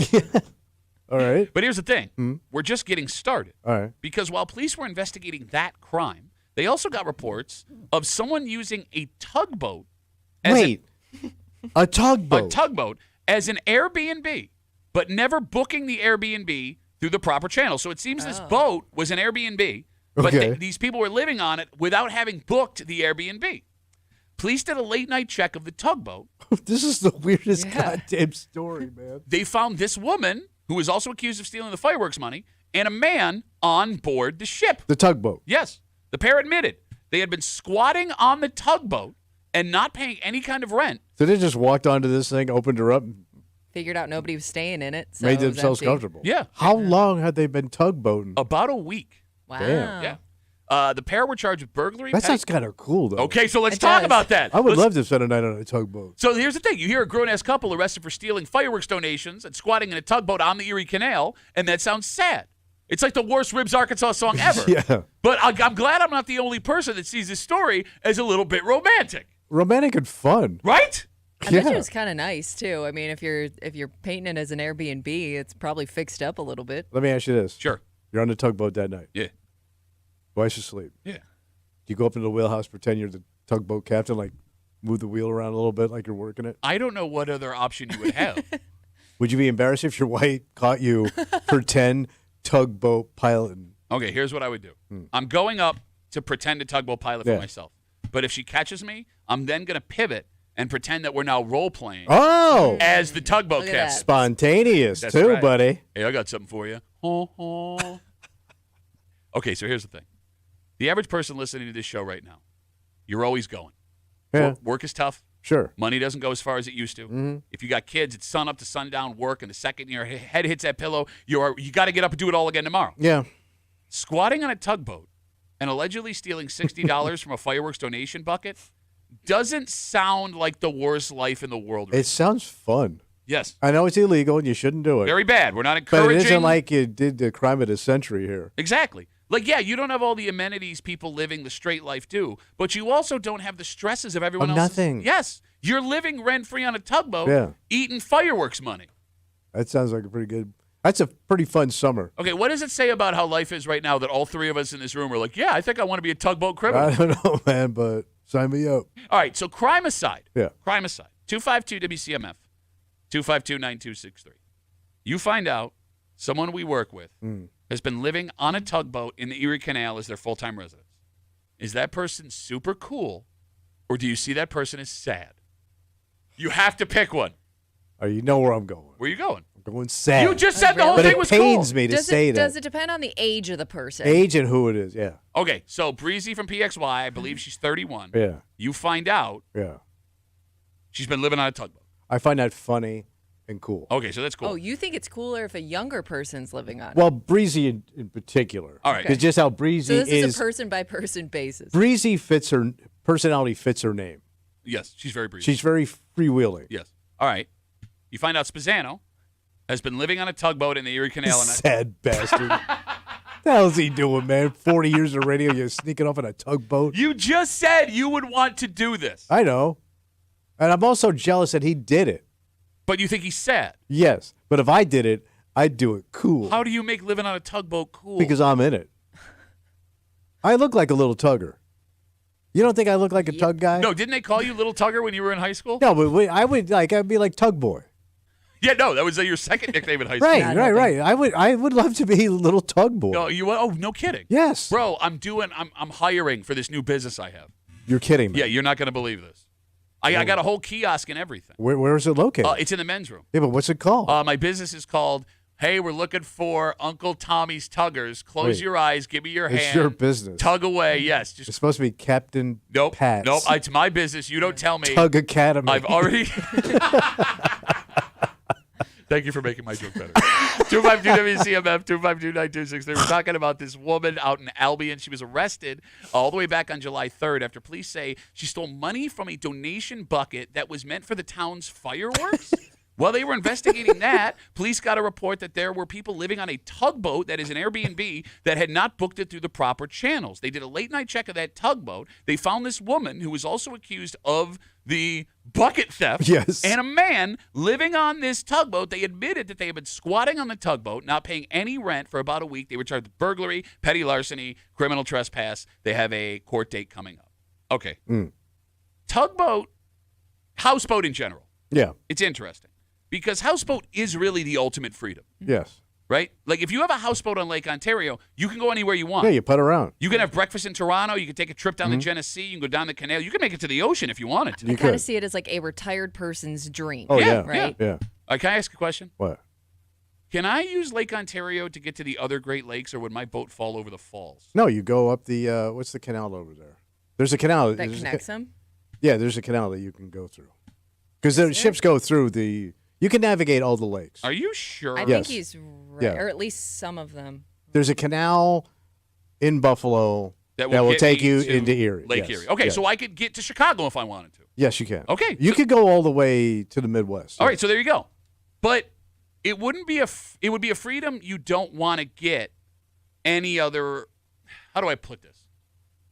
You know, if you live in you look at living in an RV as sad. We actually just talked about this earlier this week. Buddy of mine that's living in an RV. Yeah. This is the same thing. Yeah, this is cool. It's actually, no, it's worse because I can go anywhere in an RV. In a houseboat, I can only go where there is water. But all the places that have water are cool, fun places. Yeah, no, I can't wait. I don't take my RV to Peoria.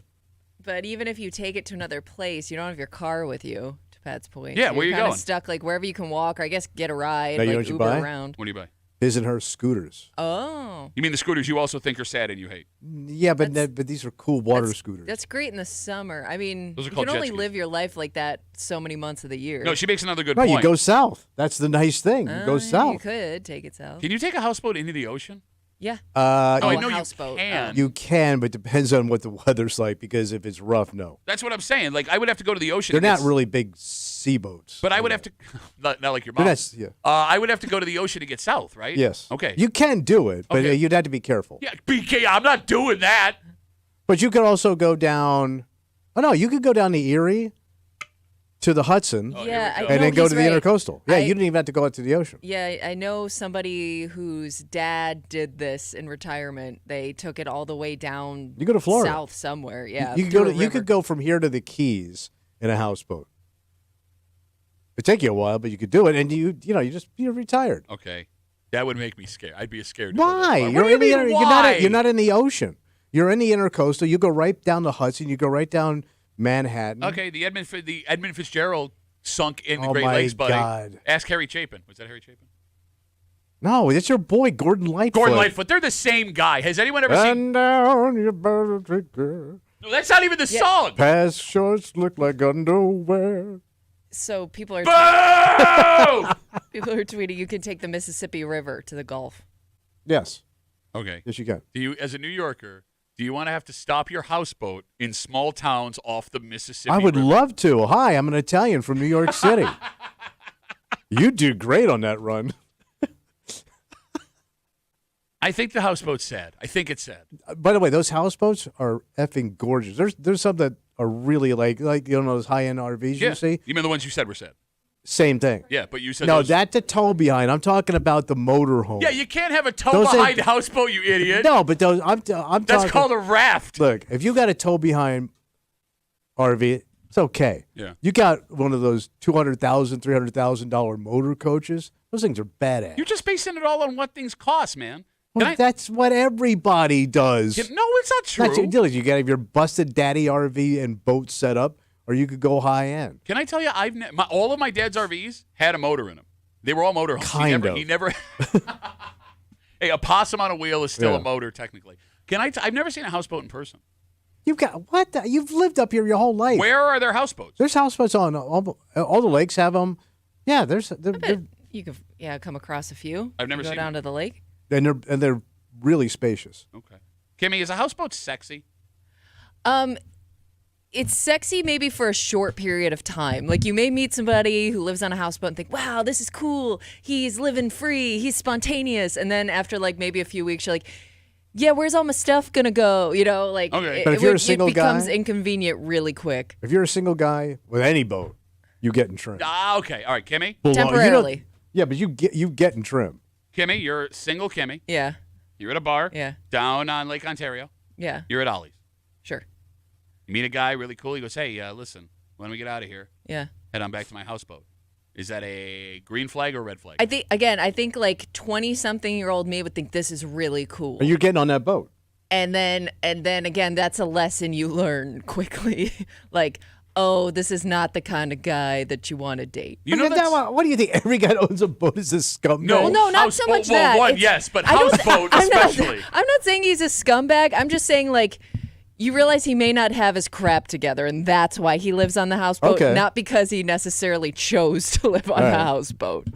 Does that make sense? He's not Sonny Crockett. I get what you're saying. Nobody got that. Yes, everybody got that. Sonny Crockett, living on a houseboat with Kimmy. With an alligator for some reason, named Elvis. Nick writes us, we've had some technical difficulties this morning. Kimmy's mic just got fixed. He says, Kimmy's mic is buzzing like Tommy's mom's bedside table. Well, that's great. We'll do what we can to fix that. I love how, by the way, you want to talk about crappy TV references? I'm only reading this to make you feel bad. Okay. Because Dan writes us on Instagram, Duffy at WCMF, the easiest way to get us. What about Quincy, the medical examiner? Got laid on that boat all the time. You think that's sad? That's the same joke you just made. Same joke you just made.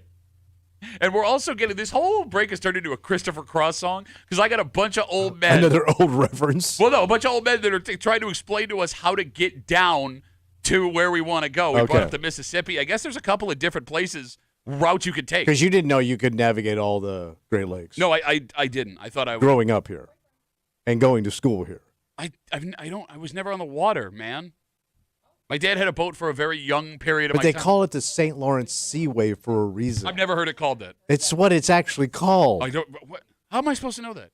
We don't even live near the St. Lawrence. But it's this whole. But the chain, the lakes. Shut up! Like you know, like 3 things in the world. And it bothers you. No, but like when I also know old school hockey. You don't know old school hockey. You know 2 names of old hockey players. I know a lot of old. And one of them went to St. Lawrence, played hockey there. No kidding. No, they didn't. Stupid. Terry Sawchuk went there, or Keith Magnuson. Let's take a break. Speaking of sports, What?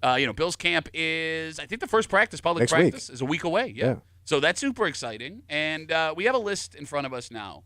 The top 10 players, what they're going to make this year. Oh, God. The list is insane. Yeah, I'm sure. But I promise you, one, you will not be able to guess who the highest paid NFL player is this year. He's got to be a no name. Yeah, a no name. Well, then why don't you tell me who the no name is on a second? And as you go through the top 10, all of them are quarterbacks. Yeah. It is amazing how much money will buy you success and what some franchises have been willing to spend on utter failure. Oh. And we'll get into it next here in the break room on CMF.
NFL football's right around the corner. We're a week away from training camp starting at St. John Fisher University for your Buffalo Bills. Yeah. And Tommy, I mean, look, you want to make money, you become an NFL quarterback. Yeah. I have in front of me a list. The top 10 NFL players, paid players this year, Yeah. and this is annual salary. They're all quarterbacks. And it's got to be insane. The money is absolutely mind-boggling. But I promise you, Yeah. neither of you will be able to tell me Kimmy's got to know she's a sports person. who the highest paid NFL player will be this year. And I won't be able to tell you. That's what I'm saying. Was it a new contract? Did they just get a new contract? No. It's an older contract. Yep. You're hanging out in the break room, Rochester's Classic Rock, 96.5, WCMF. All right, so I'll give you a hint right up front. I'm not going to give you a hint about who number one is. I will tell you Josh Allen will be the second highest paid player in the NFL this year with his new contract, $55 million. He is guaranteed to make for the 2025 season. God damn. But he's number two. Yeah. It's 2. Can either of you tell me who the highest paid NFL player will be this year? Well, I know it's not Patrick Mahomes. It is not Patrick Mahomes. Actually, Patrick Mahomes is tied for the 14th highest paid player this year. It's got to be Lamar. Lamar Jackson. Is that your final answer? That's my final offer. Wrong, Kimmy. Is it a quarterback? It's It's all top Is 10 it are Trevor quarterbacks. Lawrence? Why is that? I don't know why. I know he got a big contract, but maybe somebody surpassed him. Skateboard boy. Trevor Lawrence is tied for second at $55 million. I knew he was up there. With Josh Allen and Joe Burrow. The highest paid NFL player this year in the NFL will be Dak Prescott, quarterback of the Dallas Cowboys. Man. Really? He is making $60 Stealing money. million. Yes. And he never finishes a season. He is making a full $5 million more than Josh Allen and Joe Burrow this year. But he's constantly injured. Well, it's because Jerry Jones waits to the last possible minute to sign his people, and the Yeah. money just keeps going up. He's Yeah. doing the same thing with defensive end Micah Parsons right now. $60 God million. They stink. They're not good. And it starts to get real weird as you go down this list. Yeah. Because, like we said, Joe Burrow's number 3. Folks think he's one of the best quarterbacks in the league. But Kimmy brought it up. Joe Burrow is making the same amount as Trevor Lawrence, quarterback of the Jags. Yeah. And Trevor Lawrence has not been a good quarterback. Tough season. Right? And amongst the top 10, you brought up Lamar Jackson. He's in there. Jalen Hurts just won a Super Bowl in Philly. He's worth the money. Makes sense. Right? But mixed in with them, you've got some massive question marks. For example, Where you got? Tua Tagovailoa, quarterback of the Dolphins, is making $53 million this year. And he didn't finish the season last year, did he? He may have fit. He got hurt. No, he got hurt. He did get Yeah. hurt. But he's making $2 million less than Josh is. But he was a big name coming out, right? So he signed a big deal. But he signed it was his second deal they had to sign him to. Kyler Murray, quarterback of the Cardinals, is making $46.1 million. Man. And again, the most shocking number in this list is Patrick Mahomes. As much as we hate him, you can't argue the guy's talented. Oh, yeah. Is tied for the 14th highest paid quarterback That's insane in the that NFL. he's sunk that low. I'm sure he got paid a ton up front. Right. Plus endorsements. Yeah. Sure. But the most jarring name on this list. Who you got? All right. The 10th highest paid quarterback in the NFL. He is going to make $46 million this year. And he will never play in the NFL again. But he's already out? You want to take a guess who I'm talking about? So he did he play last year? Briefly. Briefly last year. He is going to be paid this money guaranteed. He's got to be an old cat. Not like ancient. I don't know. I have no idea. You want to take a shot, Kimmy? You got to know. I know. I feel like I'm totally blanking You're right a big now. sports guy. Gail. Gal. Oh, you know what I Whatevs. mean. Person. Thank you. God, Thank who you. is it? What are you? I'm sticking up for Kimmy. That old ladies? No, just Kimmy. I can't remember. The 10th highest paid player in the NFL this year Yeah. is Browns quarterback Deshaun Watson. Oh, yeah, he had that whopper, yep, right? Yep. How did I miss that? He will not take a snap for Cleveland this year. He may never play football ever again. That's Yeah. probably the most likely thing. Yeah. And he is making a guaranteed $46.1 million. And they still got to be paying Baker Mayfield too, right? And Baker Mayfield and Baker Mayfield. You know what I mean. No, it's really bad because you got to pay both Baker Mayfield and Baker Mayfield. Both of those guys Yep. got paid? And they got to pay Billy Mays, even though he's dead, and he wants to sell you a ShamWow. No, he was OxyClean. Hey, Billy Mays here for OxyClean, and my friend Baker Mayfield. That has to be that trade for Deshaun Watson. Yeah. It is. I'm surprised he didn't bankrupt him. It's the worst trade in NFL history. It has to be. I mean, they've traded multiple first-round picks. They guaranteed him over $200 million. Yeah. He has been absolutely awful. Immediately the worst trade. Accused of Kimmy, accused of how many sexual assault? I mean, Well, that's why he was on the market to begin with, right? yeah. Well, no. I mean, that Houston, came afterwards. I think it but came, Houston yeah. didn't want anything to do with it. No, right? he held out with Houston, Right. and then Yeah. the accusation came. Oh. See, that's why I need a good sports guy Gail. or gal or person. Look at you. Oh, I'm old school, man. Yeah, I'm really tough. Check out my bowling outfit I got on today. Check it out. I mean, if there's one thing that this list proves, What's that? Dak Prescott being the highest paid NFL player this year at $60 million, Josh at 2, and Patrick Mahomes being 14th, that nobody in the NFL who runs these teams has any idea what they're doing. No. And it's, I'm not. it's blind luck. I'm not saying that as criticism because, Yeah. I get, you have to know what you're doing, kind of. Right. But it is. It's total. But luck. once you get to that, once you get there, you don't know what's going to happen. It's all a gamble to some extent. Yeah. And even when you get there, the first contract they gave Josh, they gave him a whole bunch of money before he had really proven himself, Right. and it paid off. And the Bills looked like geniuses for a very long time. Yeah. But had they given, Could have gotten very Billsy very fast. well, it could have been Trevor Lawrence. Or he's Joe Burrow. Yeah. Well, Joe Burrow is a good quarterback. Yeah, but he still hasn't. He got there once. No, you're right. But you look at guys like Trevor Lawrence, Tua Tagovailoa, Kyler Murray. Those guys got paid massive amounts of cash, and they're average quarterbacks, maybe below average. So Just get there. thank you, Josh. Just get there and get paid. Well, you got to get to your second contract All right. to get that life-changing Yeah. $50 million. You got to show just enough of a glimmer of hope. You got it. All right, let's take a break here. Something interesting is happening with the Rochester Police Department. What happened? Well, if you're looking for a job, they're looking for you. Okay, they're hiring. And there was a time There was a police time. where only a portion of men and women could apply because they don't want gals that are too old to be Right. doing this job. Yeah. But there's a shortage happening. And we talked about a year and a half ago, the state was trying to adjust the age limit. Okay, so I think an older person could enter the force. You got it. And these are first timers. These are for this. You'd be a rookie cop. Right. The RPD announced yesterday the cap they are putting on ages for people applying to be a police officer. And I don't think you're going to like this. Yeah, how high is this cap? I was surprised by it. Hey, knock it off. But here's the thing. Yeah. If you don't do this, what's your other option? Oh, yeah. And we'll get into it next here in the break room on CMF.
The decision has been made. What's that? When you have a shortage at a job, you have to change some things to ensure you have enough people. Okay, so how do I change that? Well, here's the thing. Yeah.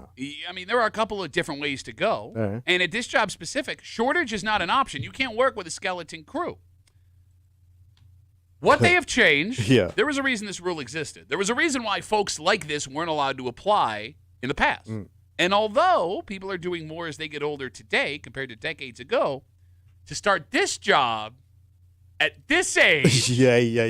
you're hanging out at the break room, Rochester's Classic Rock 96.5. WCMF. We got our last pair of Paul McCartney tickets. Oh, boy. We're going to do those before 9:30 this morning, so sit tight. Okay. But if you want to try and win something right now, What do I do? go to WCMF.com, enter for your chance to win a pair of tickets to see A Band of Brothers, tribute to the Allman Brothers at the Vine Showroom, Del Lago Resort and Casino, Friday, July 25th. Tickets are on sale right now at DelagoResort.com. You must be 21 years of age or older to attend a show at the Vine, and all of that is courtesy of Del Lago Resort and Casino. The Rochester Police Department needs new recruits. Okay. And law enforcement in general, not just locally but nationwide, Yeah. the last few years, have been dealing with a shortage of candidates.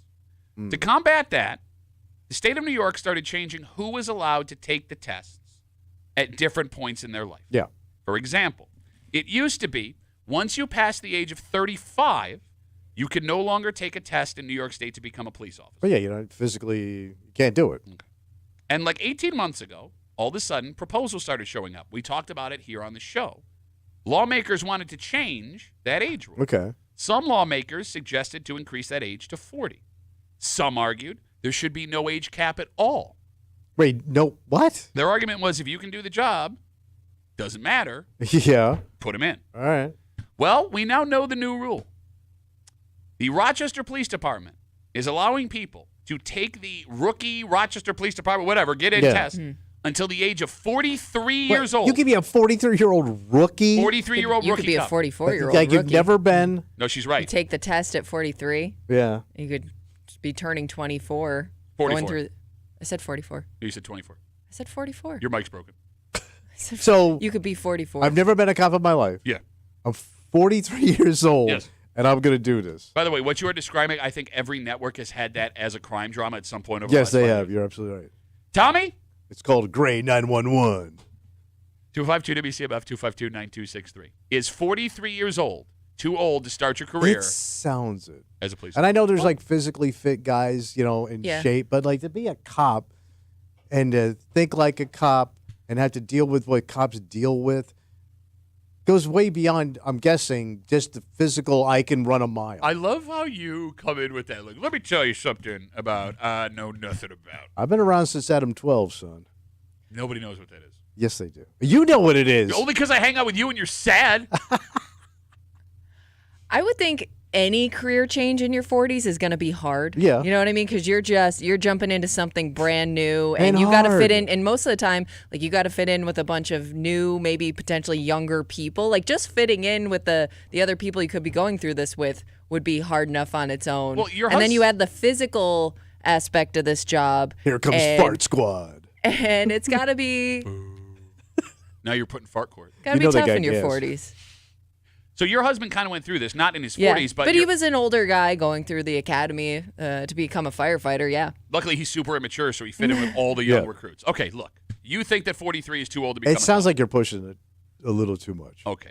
And I don't think you're going to get many guys that can pass the test. All right, look, there are physical fitness standards you have to pass just to be hired, right? Right. So that would carve those people out, Right. And if we're going to be fair here, retirement as a police officer is not like other retirements. You only have to work, it's either 20 or 25 years Yeah. on that job before you get full retirement, meaning you could start at 41 and in theory still retire 4 years short of the traditional retirement age, Yes, which, you by can. the way, that's a pipe dream for most people now anyway. True. It kind I of know feels... it's- I'm sorry, go ahead. No, but the benefits are awesome. They are, but I'm saying, like, even if you start at 43, you will end your work life still before where most of your friends, if they Yeah. have the opportunity, will end their work life. Oh, it's a great job, but it's a tough job. What I'm saying is it sounds like you're being an ageist right now. I'm not being an ageist. I just don't want old people around. I agree. I agree too, man. What? Nothing. Couldn't you argue that the wisdom of older age could make you a better police officer than, let's say, a 22, 23-year-old kid who doesn't have the same life experience? Okay. You coming in at 43, does it make you a wiser, older cop? Okay. A cop that's been around a long time and is 43 is a wise cop. Not necessarily. But he is because he's been around the actual job. Oh, but you could just be a bad cop the whole time. You could, but I don't think you coming in at an older age is going to make you a better police officer. But you do have more life experience than somebody who's doing it in their early 20s, right? I mean, it could benefit you to be more mature overall as a human being. I am 100% with Kimmy in this, and I'll tell you why. Because you have no experience with police other than television shows. That's why you think. Dad. Well, you don't know my dad. No, but I met him. I shook hands. Oh, really? What'd you ask him about being a cop? I didn't. He was breaking down how cool he is. And that he's the actual original Duffy that should be on the radio. Not you two clowns. The OD, as he puts it. Yeah. My old man when I was a kid. Yeah. I mean, being a police officer, at least according to him, Yeah. is more of a PR thing than it is out. You're out dealing with people. Yeah, right? and their emotions and their problems. Exactly. Like Yeah. you have to know how to talk to people. You have to have life experience where you can do your best to relate to what people are going through, which is why putting different people from different backgrounds in different places benefits a police department, in my opinion, based on what I've seen growing up. So if I have the choice, and I'm just thinking out loud here, of putting a 22-year-old kid who, God bless him, eventually they're going to age into that job, in a place where they have no life experience and need it badly versus someone who has seen things, has heard things, has experienced things, I don't mind a 40-year-old starting that gig. Yeah, but you haven't. I get like life experience. You've experienced some stuff, but like when bad stuff goes down, you have zero experience. But that goes for the 22-year-old too. Right, but at least he's physically quicker to like get to somebody. Well, okay, but again, like, bro. Where did I put that goddamn gun? I left it on the seat again. Okay, you want to talk about guns? My old man's been a cop for 40 years. Yeah. Ask me how many times he shot his gun. Oh. 0. Yeah, it had you for a kid. I meant on the job. I understand that watching movies and television shows, like I just watched Duster, man. It's so good. Being a cop, it seems like every day you go in. Time you brought that up this week. He just will not stop with his old man stuff. I know it seems like they're hopping fences and getting in shootouts all the time. No, that's not what the job is on a daily basis. But that does occur. But you would, as a 43-year-old, you would have to pass the physical fitness exam to get in. All right. Shut up, Yeah, man. I would think maybe you wouldn't pursue this as a 40-something if you didn't think you were in decent shape. But every Just guy knowing thinks he's in decent shape. But he'll find out but quick. to Pat's point, like you know what you're up against. I mean, you got to get pepper spray if they still do that in the academy, so you know what it feels like in case it happens by accident. Like, there's a whole bunch of stuff. Do they tase you too? I've seen videos. I don't know if they do it in I don't New know York if those are jokes or that they actually tase every guy in the academy once. 252 WCMF. Again, the Rochester Police Department is looking for new recruits. A year and a half ago, New York State was talking about raising the age limit. It was 35 to apply to be a police officer. Now we know what it is because according to a story on 13 Wham, the RPD will be accepting applicants up to 43 years old. You think that is too old? Yeah. What is the oldest age you would be comfortable someone starting as a police officer? I would say 35, 36. 36. To start a completely different career from what you've done. Sure, yeah. But, let's say you're a physically fit guy, you were in construction, right? Sure. And now you're going to go do this. Okay. 43. Yeah. Okay. Bro, you started doing this job at 34. Yeah, you say I suck. And you do. And I never had a raise. You and you banged my mother. Not all of those things are connected. It seemed to be. All right, let me ask you this then, smart guy, because you're sitting here going, too old. You have a shortage. If you don't raise the age to 43, fix the shortage. Oh, what happened? Robot cop. Shut up. RoboCop. That guy kicked ass. That's called cameras, bro, and you don't like those. No, I'm talking about the ones in the street that had like machine guns in their hands. If you don't like getting caught by a camera when you're speeding, you think that RoboCop is going to benefit you? I don't know. Okay. By the way, RoboCop is half person. Yeah, get that guy. You couldn't stop him.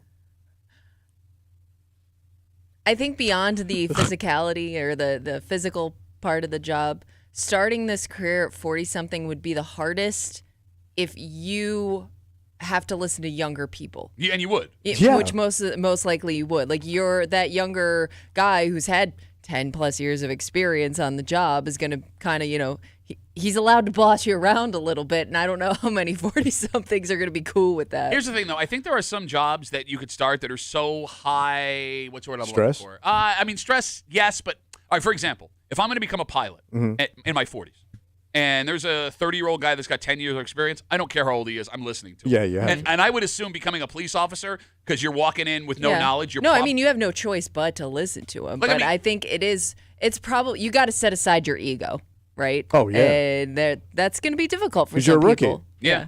You know, going back to the whole idea of without raising the age, how do you attract more police officers to apply? Yeah. Right? They already make great money and have great benefits. You can't increase that. You can't do it. You cannot lower the standards, whether it's written or the physical standards, right? That can impact public safety and cause all kinds of issues for the community. The only other way to increase applicants would not be raising the age, but lowering the age. Like a younger kid going in. So what's the minimum you could go into the academy? All right, could you Google? I believe you can take the test at first at 18, and I don't think anybody gets hired at 18. But I think once you are a grown-ass person, you can take the test at 18. You're talking about the Rochester Police Department? I thought it was, let's go with the state rule. Let's go with state police just to be uniform here. Yeah. All right, let me ask you this. You have the choice of 43-year-old cop taking the test for the first time, or new program. The state of New York will allow kids at 16 to take the test? To take the test, so the day they turn 18, they can become a police officer. Yeah. You want that? You have a military that does that, that has missiles and nukes. That are not walking through the streets of America. But it's still a dangerous job. Why not? By the way, you'll get a younger guy going longer into the forces, which is what you want instead of this turnaround. Says who? You got a better shot than 43-year-old that now blew his knee out because he's in such great shape. Bro, my old man is your age. Yeah. He is still working as a cop. I mean, he can go, bro. I've seen him. I've seen him go. You do not want 18-year-old police officers. Yes, you do. No, you don't. You have 18-year-old soldiers, sailors, Marines. Understood. What's the difference? It's a different job because those sailors, Marines, and soldiers are not on a daily basis interacting with people that they are trying to take care of. No, but it's arrest. still they go to war, they go here. Yeah, this isn't war. It's police. Yeah. And it blows my mind that guys your age can't tell the difference between war and law enforcement. Well, it's bullets. No, it's not. Well, Again, it's not. You don't have cops just walking around shooting bullets. Go ahead. I'm sorry. Shoot bullets. It's just such a stupid take.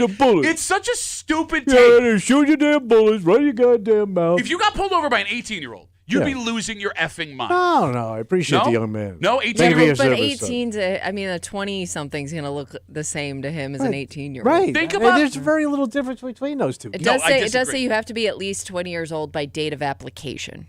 Okay. So I like your idea. No, it's not my idea. It's a terrible idea. I presented that idea. I like the Duffy plan. I presented that idea thinking you go like, oh, yeah, that's stupid. Let's do the other way. But no, you're so stupid. Bro, think of every 18 to 22-year-old kid you ever met. Yeah. Like, they are full of you-know-what and vinegar. Yeah, but that's what you need in that job. No, you don't. You don't put that guy or girl on the street. Bro, I hope you get put in a headlock. Who's so dragging me out of anything? I don't know. Are they Maybe listening this to the show? room.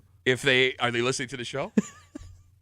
Tom writes us on Instagram, Duffy on WCMF, the easiest way to get us. He writes us, I agree with Tommy. If an 18-year-old can go to war for their country, they should be able to become police officers. It is such a different job. It is such a different job. But it's a high-stress job that's very dangerous, that involves weapons and you know. And that's where it ends. Hey, by the way, cops get into urban warfare just like the military does in certain situations. Name the last time there was an urban warfare situation in COVID. Rochester. We had riots and stuff. Yeah, we had protests and riots. That wasn't an urban warfare situation. Well, it is. They weren't shooting bullets back and forth. No, but it was a very tense thing. You think breaking a couple of windows is urban warfare? You suburban-ass bitch. Kind of like what I'm seeing on the TV right here. You kidding me? Kind of what I'm seeing right now. That's urban warfare. Just so it's small. Man, if we'd be so fortunate at every battle we walked into was a bunch of guys throwing rocks at windows. I don't think the cops have tanks and stuff. Doesn't Gates have a tank? That's a whole other discussion. Yeah, they already got the tanks. Why do you need a tank? I don't know. You have been on record as saying the tanks are unnecessary. Well, Webster had one, then I thought it was kind of cool. Oh, for God's sakes, man. For God's sakes. The police department is not the Army, the Navy, or the Air Force. But it's a branch of the... No, it's not. ...of the service that protects this fine country. No, it's not. It's not a branch of anything. It's a police department. Hey, I would say like Coast Guard. All those guys could do that job at 18. Why don't they? They should. That's a great career for a young man. Or a woman. Oh, for God's sake. Get the ladies too. We got everybody's agreeing. Policewoman. Everybody's agreeing with you now. Send them. Send the 18-year-olds out of the street.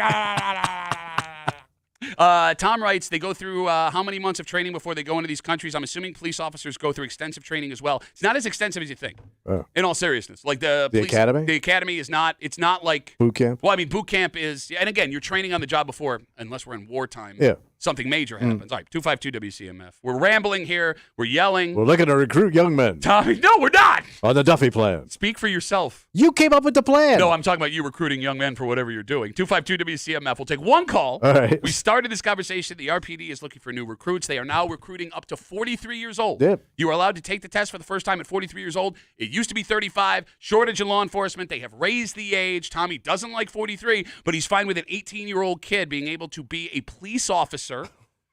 Brad, you got the last word on CMF, buddy. What's up? Duffy. Yo.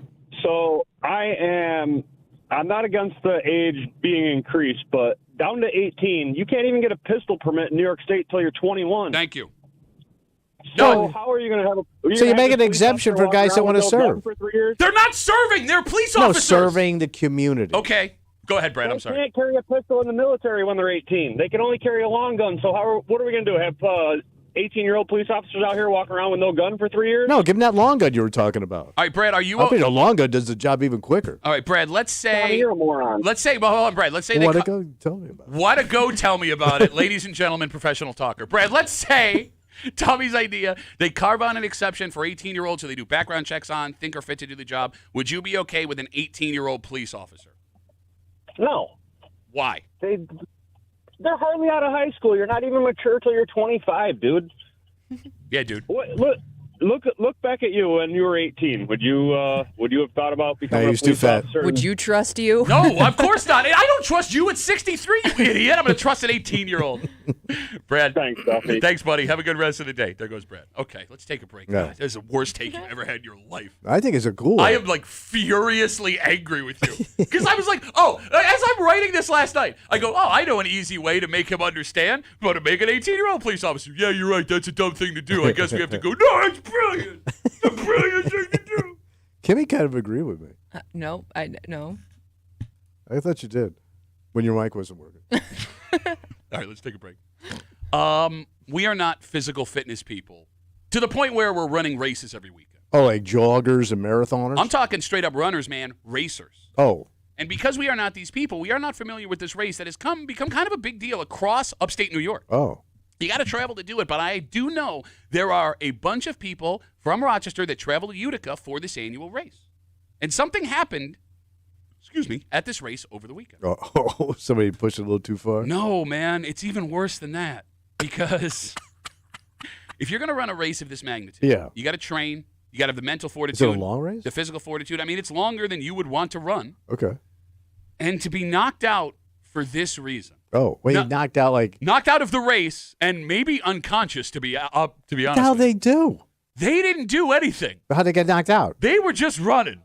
We'll tell you the story. We'll do it next here in the break room. Let's see you back.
You have to put weeks, maybe even months of work in just to attempt this. Oh, really? And build up not only the physical but the mental fortitude to accomplish its goal. It's very impressive. I know you hate these people, but it's impressive.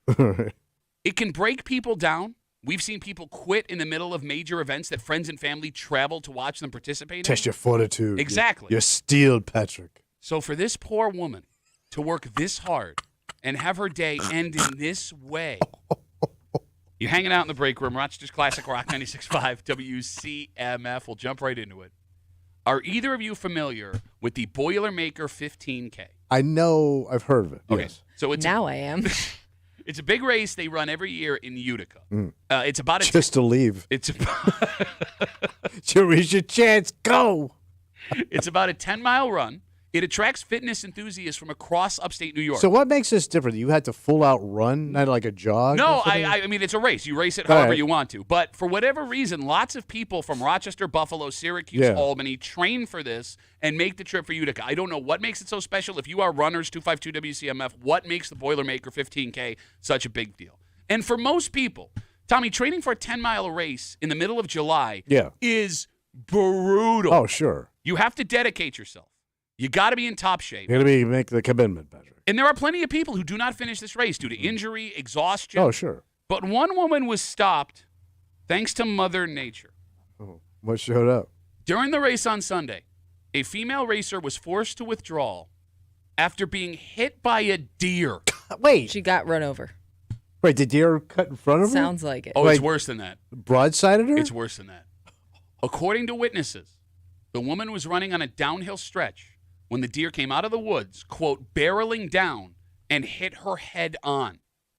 Wait, it was a head-on collision? It was a head-on collision with a sprinting deer. But you didn't see the deer? I don't know how this happened. I mean, this is all according to witnesses. Witnesses say... I guess you thought the deer would move. Or maybe it happened so fast you don't even have time to react. Now, apparently, according to witnesses, the deer hit her, jumped around for a little while, and then went back into the bushes and disappeared. Laughing its ass off. Witnesses say the woman was hit, pretty good. The scene became chaotic when folks started screaming for a medic, not knowing how injured this woman was. Yes. When medics got to this woman, they say she suffered a head injury and a leg injury. Witnesses say her face was bruised and her eye was swollen. She was taken from the race by ambulance to the hospital in Utica, then was transferred to the Syracuse University Hospital from there. Wow. There is no word on how she's doing right now, but obviously we hope she's okay. She banged up. Bro, she got hit by a deer. She didn't hit a deer. She got hit by a deer. That's got to be a first. Actually, no. Because deer are so goddamn skittish. So William must have heard the tease to this and was aware of the story. He wrote us, hey, Duffy on WCMF, the easiest way to get us on Instagram. William says, this is the second time someone got run over by a deer at a running event. It happened last year at the Turkey Trot, and there's a video of it on YouTube. The one in I Webster? remember that. Was it local or was it like Syracuse or something? Either way, somewhere around So it got, here. it was like a woman it was running Buffalo. a 5K. No, there was one in Buffalo where the deer unless came this is a different one. But I remember it was like a woman running a 5K. It wasn't anything serious. She literally was just trotting along when all of a sudden this deer came sprinting through the line of people. Now, you see deer out, even in your backyard. As soon as you turn the door, Yeah. they haul ass. Yeah. Sure. But, I mean, if the deer's in the wrong place at the wrong time and it's scared, it's going through anything. All right. No, the one that Kimmy's referring to, I think it was in I think it Buffalo. was like an older woman, too. Yes. Yeah. Maybe it's women. They just don't like women. Bro, this woman got hammered by this deer, the one in Buffalo. Yeah. Okay. This poor woman in Utica. One, on account of the injuries, obviously, but more so, the work she had to do to get in shape for this race. Yeah, she had all those inspirational T-shirts she worked out in. Probably. Okay, you're gonna be run hater now.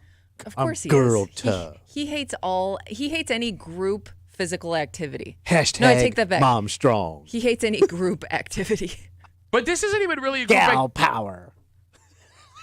Bro, no matter how you feel about running, Yes. it's impressive that someone Oh, hey. It's weird, too, because you're dressed like you're on a walking team today. But this is one of those things you circle on the calendar months in advance. You are training every single day. Your diet, Yeah. exercise, Exactly. everything. And this woman did not get to accomplish this goal that she worked maybe weeks and months for because the universe decided to send a female deer at her face. Maybe it's a sign that maybe running's not for you. And not only that, Tommy, Maybe a treadmill. there were hundreds of people that witnessed it happen. Yeah. Maybe your family. All right, let me ask you this question. Yeah. Phone number is 252-WCMF, 252-9263. Again, we're talking about this woman. She was racing the Boilermaker 15K in Utica on Sunday. Now, we had asked why this race is such a big deal. Is it like up, like a mountain or something? I don't Because know. you said downhill, She made was- me think that maybe it's tough terrain. Well, I don't know. I don't know if you heard this, but mountain or not, you can go uphill or downhill. All right. Wise guy. Oh, wait, she was probably running Mount Utica. I don't know if it's flat. Yeah. Right at the peak of Mount Utica. I know Utica is very hilly. Yeah? Is But it? is it mountainy? Why is it so much tougher than any other I marathon? didn't say it was tough. I said it no, was popular. This thing is like known to be tough or something. Yeah, I I love think you're how thinking you- of a different. Right? It's Yeah, called a you're- Boilermaker. Are you thinking of like the Tough Mudder kind of thing? No, I know that one. That's the Okay. one where they electrocute No, I know you that. I and they hit you with pipes. John writes as we asked what makes it so popular. What makes the Boilermaker so popular or so awesome is that FX Matt Brewing has an after party for everyone. If you have a race bib, you can drink as much as you want Oh, afterwards. Okay. Can we talk about that real quick? Go to before the- we- There's a Work big out. drinking culture with the running community. And I never understood that because I feel like that's the last thing I want after I go on a I long don't know, cold run beer, or though. have a long workout. No, I'm with her though. Like there are clubs that will run and then Yeah. go to a brewery and sit there Yeah. for hours. Like I'm dehydrated now. But there's a lot of that Let me exercise dehydrate some more. where you go and work out and then there's the bar. Yeah, like even beer league hockey. It's called beer Yeah. league hockey. Yeah. There are guys that'll sit and drink 3 Yeah. beers before the game. I don't know how you people do that. I would puke immediately. Oh. Okay, but anyway, Yeah. getting back to this whole thing. Right. There's witnesses, hundreds of witnesses. Yeah, that saw this you woman. got blasted by a deer. You got it. Would you rather this happened on the race track where everyone saw it, or would you rather this happen while you were alone and training? I don't think people would believe me if they Yeah, didn't that's see true. me. Like, because you're gonna think like you You just fell. fell over your own 2 stupid feet. Okay, so you want witnesses. Because I think because I didn't know this was a thing that deer go after people. Well, I don't know if I think it's just kind of running through and whoops, can't Yeah. stop. Couldn't stop itself. Well, no, Mike says it happens way more than we think. He writes us on Instagram. This happens every year around Christmas time. My grandma got run over once. Oh my God, they should make a song about it. Kimmy, would you rather this happened at the race where everyone saw it or in private while you're As training? embarrassing as it would be, probably still at the race because there's going to be people on hand to help you. Oh, yeah, I mean, that's I don't know the extent of, like you may not be able to get up and keep going depending on when that deer hits you on a solo run. That's a great point. That's the other weird thing. Like those folks that go for like those long runs, like Yeah. folks that run 5-10 miles, Yeah. every other day. I aren't you scared that you could have a medical issue while you're doing it? I'm always afraid that like all of a sudden I'm going to have to go to the bathroom or Or something. you just take a dump outside. Well, if you have woods nearby, what if you're in a neighborhood or something? Take a neighborhood dump. Ooh. Yeah, that's Neighborhood my dump. biggest fear is like I don't want to like crap myself 10 But miles even if from you have an home. emergency, you got your phone. What's the difference? Well, that's if you're conscious. Yeah. oh. You know what I'm saying? Like, I don't know how conscious this woman was because, again, she had a Yeah. head injury. She had a swollen eye. I mean, she was transferred eye. to another hospital. All right. So there's another weird thing in this story. What's that? So there are several eyewitnesses in the actual story that we found about this that describe what they saw from her. Okay. For example, this woman that got hit. By the way, 8,500 people run this race. Wow. 8,500 people drive to Utica That's impressive. and run this race. So, I hear it's all uphill. no, actually, they say it's a nice downhill race. I'm reading a quote. Oh. It's amazing how you're wrong even without knowing. Like, it's astonishing. So let me read you a quote from one of the witnesses here. Gregory Yorton, another runner, What did Mr. Yorton say? said, quote, he was a couple of seconds ahead of the woman when he heard a rustling coming from the bushes. He turned to see, quote, a good-sized doe darting around rapidly before disappearing into the woods again. Dorton said he stopped to see what happens, saw other runners stopping to assist the woman. He then continued on with his race yelling medic as he ran down the hill. Several people in this story Yeah. describe what happened as they say they were running by the scene. Yes. They didn't stop. Yes. He didn't stop. Okay. 252 WCMF. We are not competitive runners. No. No. Is it a dick move to keep going? Seems to be. Especially with But- a unique kind of freak accident and you just keep going. But is this like a race where you're like I could see people in a marathon Mm-hmm. that don't stop because like they train so long, so hard for this that if it could like screw up their time or Sure. whatever or pace. But is this like one of those races where you brag about like how quickly you finish? Well, I mean, even if you're not is going there to a prize involved? I guess. I even don't if know. there's not a prize or how you're Yeah. going to brag about how quickly you finish, I mean, as a runner, I'm assuming you're competing against yourself. Yeah, personal Okay. accomplishment. Exactly. And it sure seems like, based on this story, Yep. most of the people that saw it kept going. What dicks? Is that a dick move? Yeah, this is a D-Day, man. Come on, hit the beach, keep moving. Again, could you not pick such high stakes things? Was that a high stakes thing? D-Day? Yeah. A little bit. I A little bit high stakes. I guess if you're a runner and you do these races all the time, maybe you constantly pass by people that get injured, like Screaming. Well, that's what I mean. But Writhing in pain. I'm thinking like sprained ankle. Okay. Somebody that has to take a break, whatever. But this though, you would think would be so shocking that you'd have to stop and process it. Right. They kept going. Would you keep going? I think I would at least stop and see if somebody's gonna help this. I'm looking person. for any reason to stop. I think you stop just out of curiosity, like what's going on here. I think that all right, and I'm gonna try and put myself in the heads of these runners. I trained for that boxing match, right? All right, and when you like really dedicate yourself to something physical for a long time, it like alters your brain chemistry. Oh, it does? I'll give you an example. Yeah, please. So like we had trained for 10 weeks for this fight. Yeah. Right, and I was in the best shape of my life. Looking good, buddy. Running like 5 miles a day.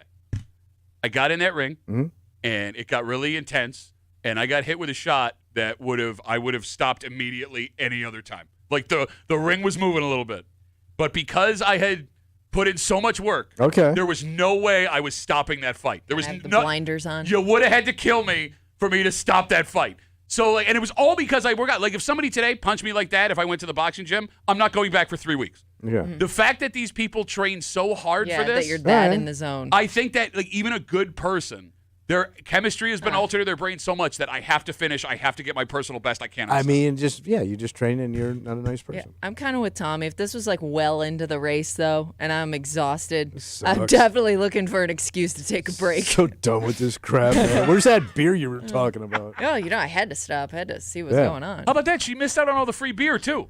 She had to go to the hospital. Oh yeah, she went to the hospital. And they don't let you bring beer in the hospital. No. Unless you're withdrawing, in which case they have beer in the hospital. Oh really? I'm not making that up. Man, I'm gonna mention that next time. I don't think you get one, unless you're actually withdrawing. Which now that I'm thinking about it, yeah, I could use that. All right, let's take a break. He's a good friend of ours. He is a man who, despite never having done anything physical ever, is a household name in Rochester. And after all these years, he is finally getting the congratulations he deserves. And he's a friend of ours? Oh, a good buddy of ours. We see him probably 2 or 3 times a month. Really? And I know you are going to crush him for this. Oh, no, I'm going to be cool. You didn't see the story yesterday? I did not. If you listen to the show, you may be familiar with our good friend, Red Wings general manager Dan Mason, who yesterday found out he will be forever enshrined. Like at a place? Yes, like in a place. We'll tell you what is happening. The Boring Hall of Fame? Next, here in the know. I mean, aren't you the president of the Boring Hall of Fame? Next. I don't know why you'd be the president of a Hall of Fame. Show sucks. Like what I would give for a deer to just blast me in the face right now. Oh, so I get come on. We'll get into all of it next here in the break room. Let's see WCMF.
I mean, it's really the highest accomplishment this guy could ever hope for. Okay. It is long deserved. It is a massive honor, Wow. and you're going to be a massive dick. No, how do you know? No, we should really be going to support him.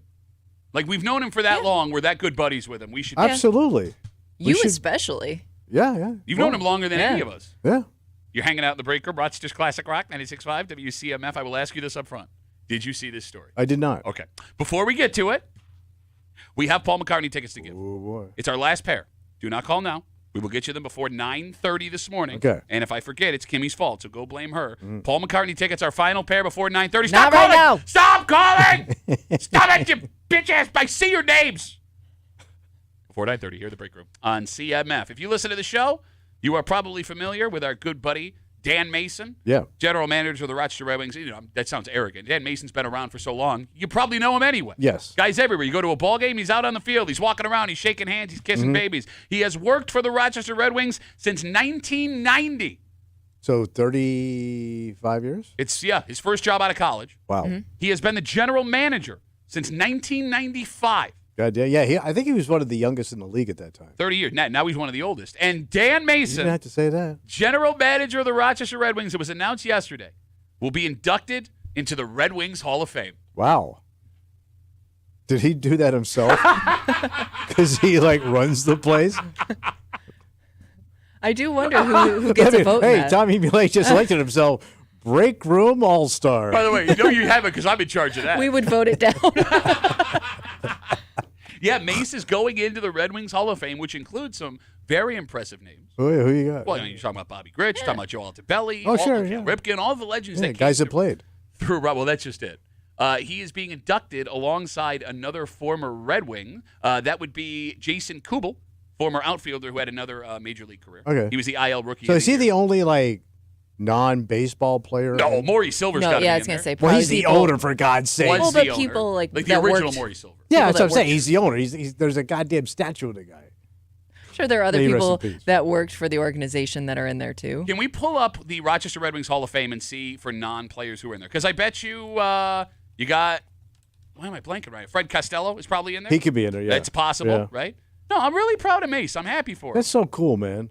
That the place you work, you're on the wall right next to your office. Okay. With your name on the office. You have worked here for 30 years. Yes. There are multiple names at different places in this building in honor of people, and you've never been They honored. even took my shirt down. Well, yeah, they made us take the fake shirt we put up to hang your shirt in the rafters. They made us take it down. Yeah.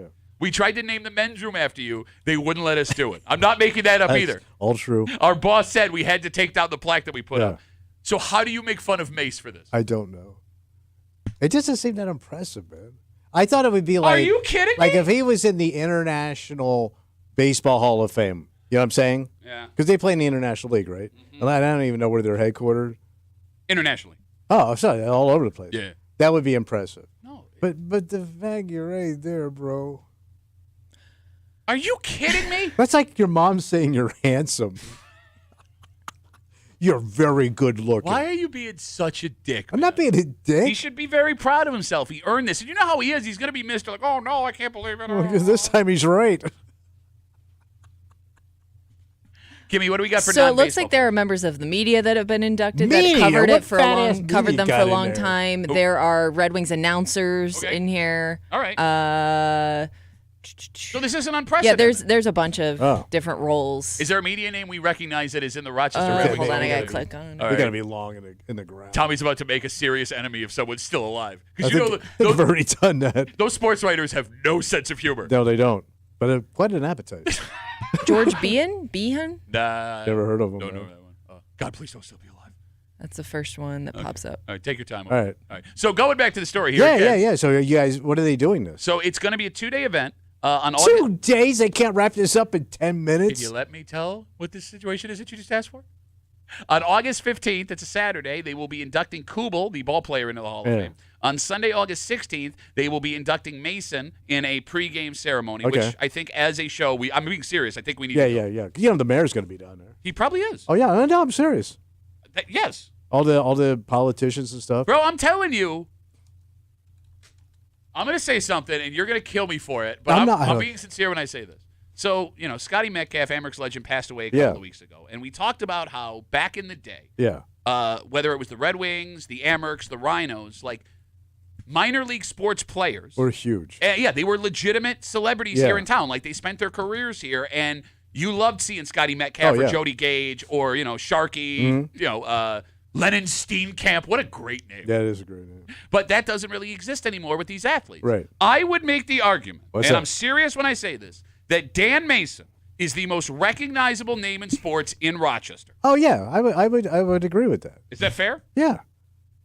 I mean, he's Mr. Nice Guy. No, it's not because he's Mr. Nice Guy. He's held this job forever. The Red Wings. He does a great job. He does do a great job. I just said no, that. you idiot. You don't have any other frame of reference. You don't go to He other does. ballparks. He came up with Dizzy Bat and What's in the Box and play catch with your dad or sit where we spit night and watch movies.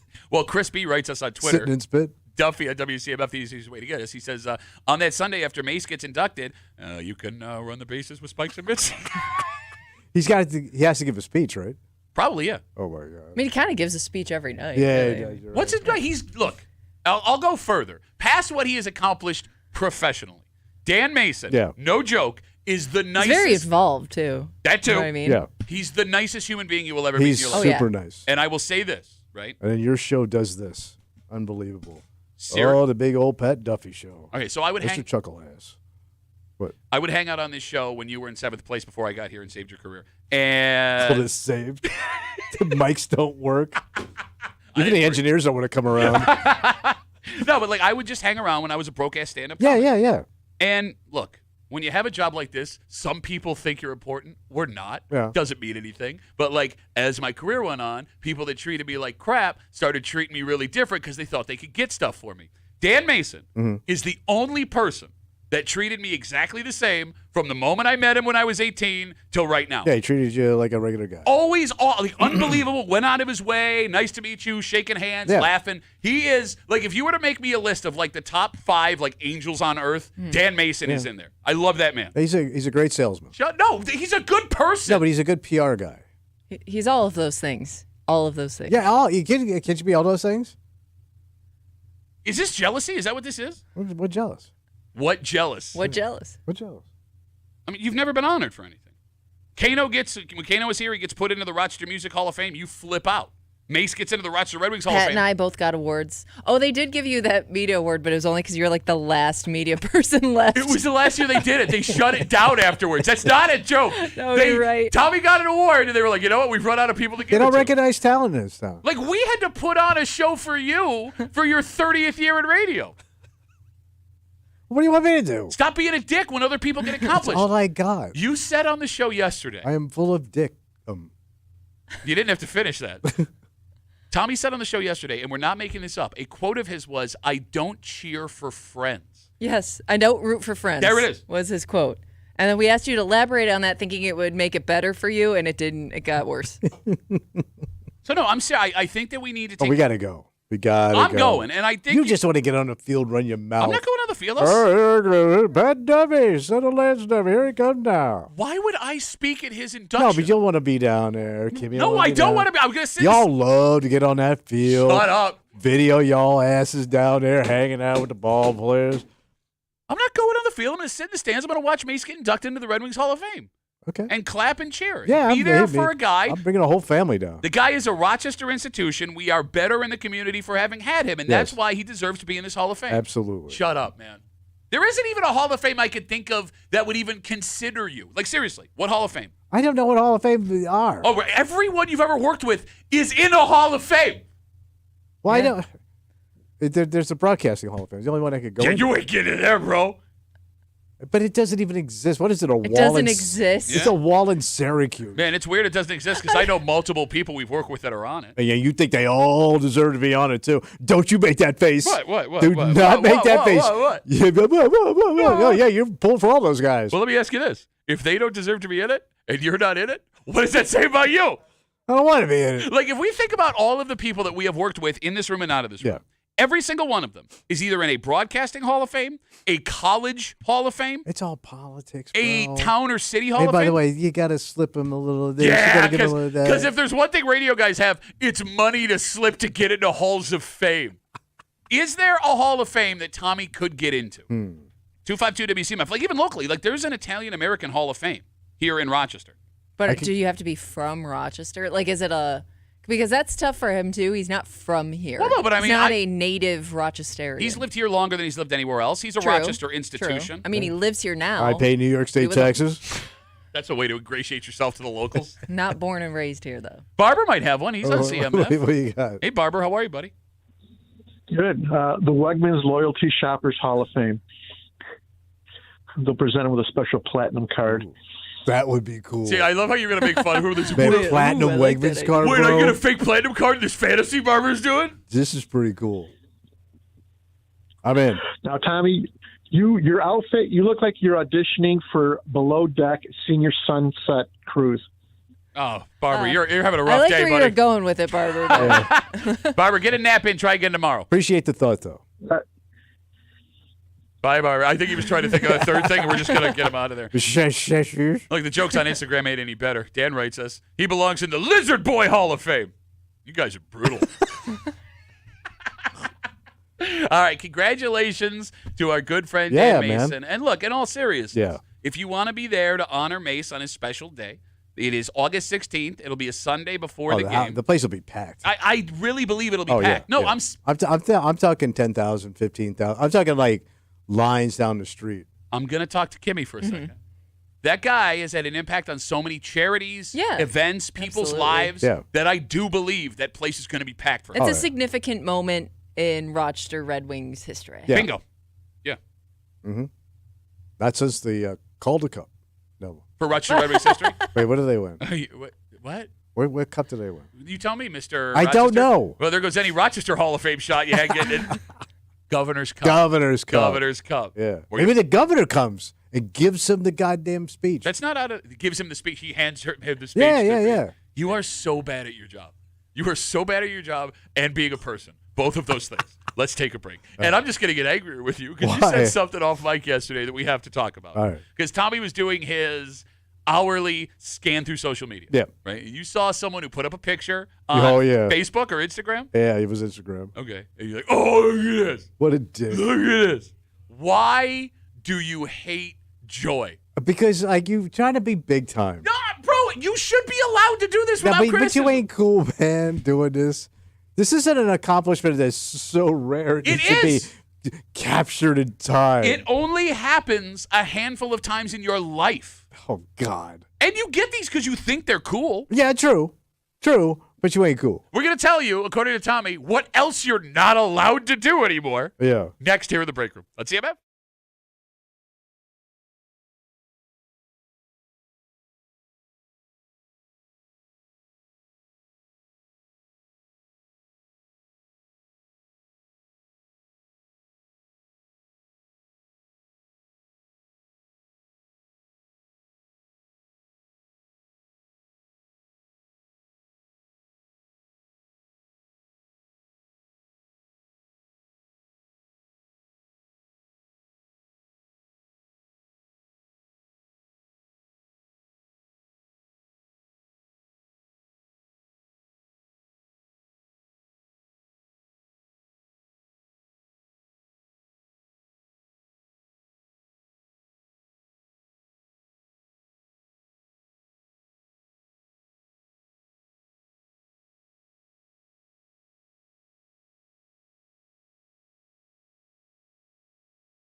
people should be allowed to be excited about this. Yeah. It's a massive investment. You are proud of yourself. Oh, yeah. And you probably got a bunch of cool new things in this one you didn't have before. And it's really weird, especially in the generation you grew up in, We started it. that you see this and feel a type of way about these people. Because if you listen to this show and you want to follow all of Tommy Mulet's life rules, Yeah. if you get a new car, you better keep your damn mouth shut. Yes. You're hanging out in the break room. It's just Classic Rock 96.5. WCMF, stop calling. I know why you're calling. Stop it. All Stop it. morning. I know you folks have been waiting. It's our last pair of tickets. I appreciate your patience. Paul McCartney tickets go on sale tomorrow at Friday. I'm not doing them now! If I were you and you want our last pair of Paul McCartney tickets, a little while longer. Okay. Wink. A little while. You get to listen to this brilliant old man rambling about the thing that made him upset on Instagram yesterday, and then we'll have your shot at Paul McCartney tickets in just a little while here in the break room on CMF. So, Kimmy, we're sitting in here yesterday. Yep. Yeah, Tommy's on his phone in the commercial break. Big ass thumb. as he normally does.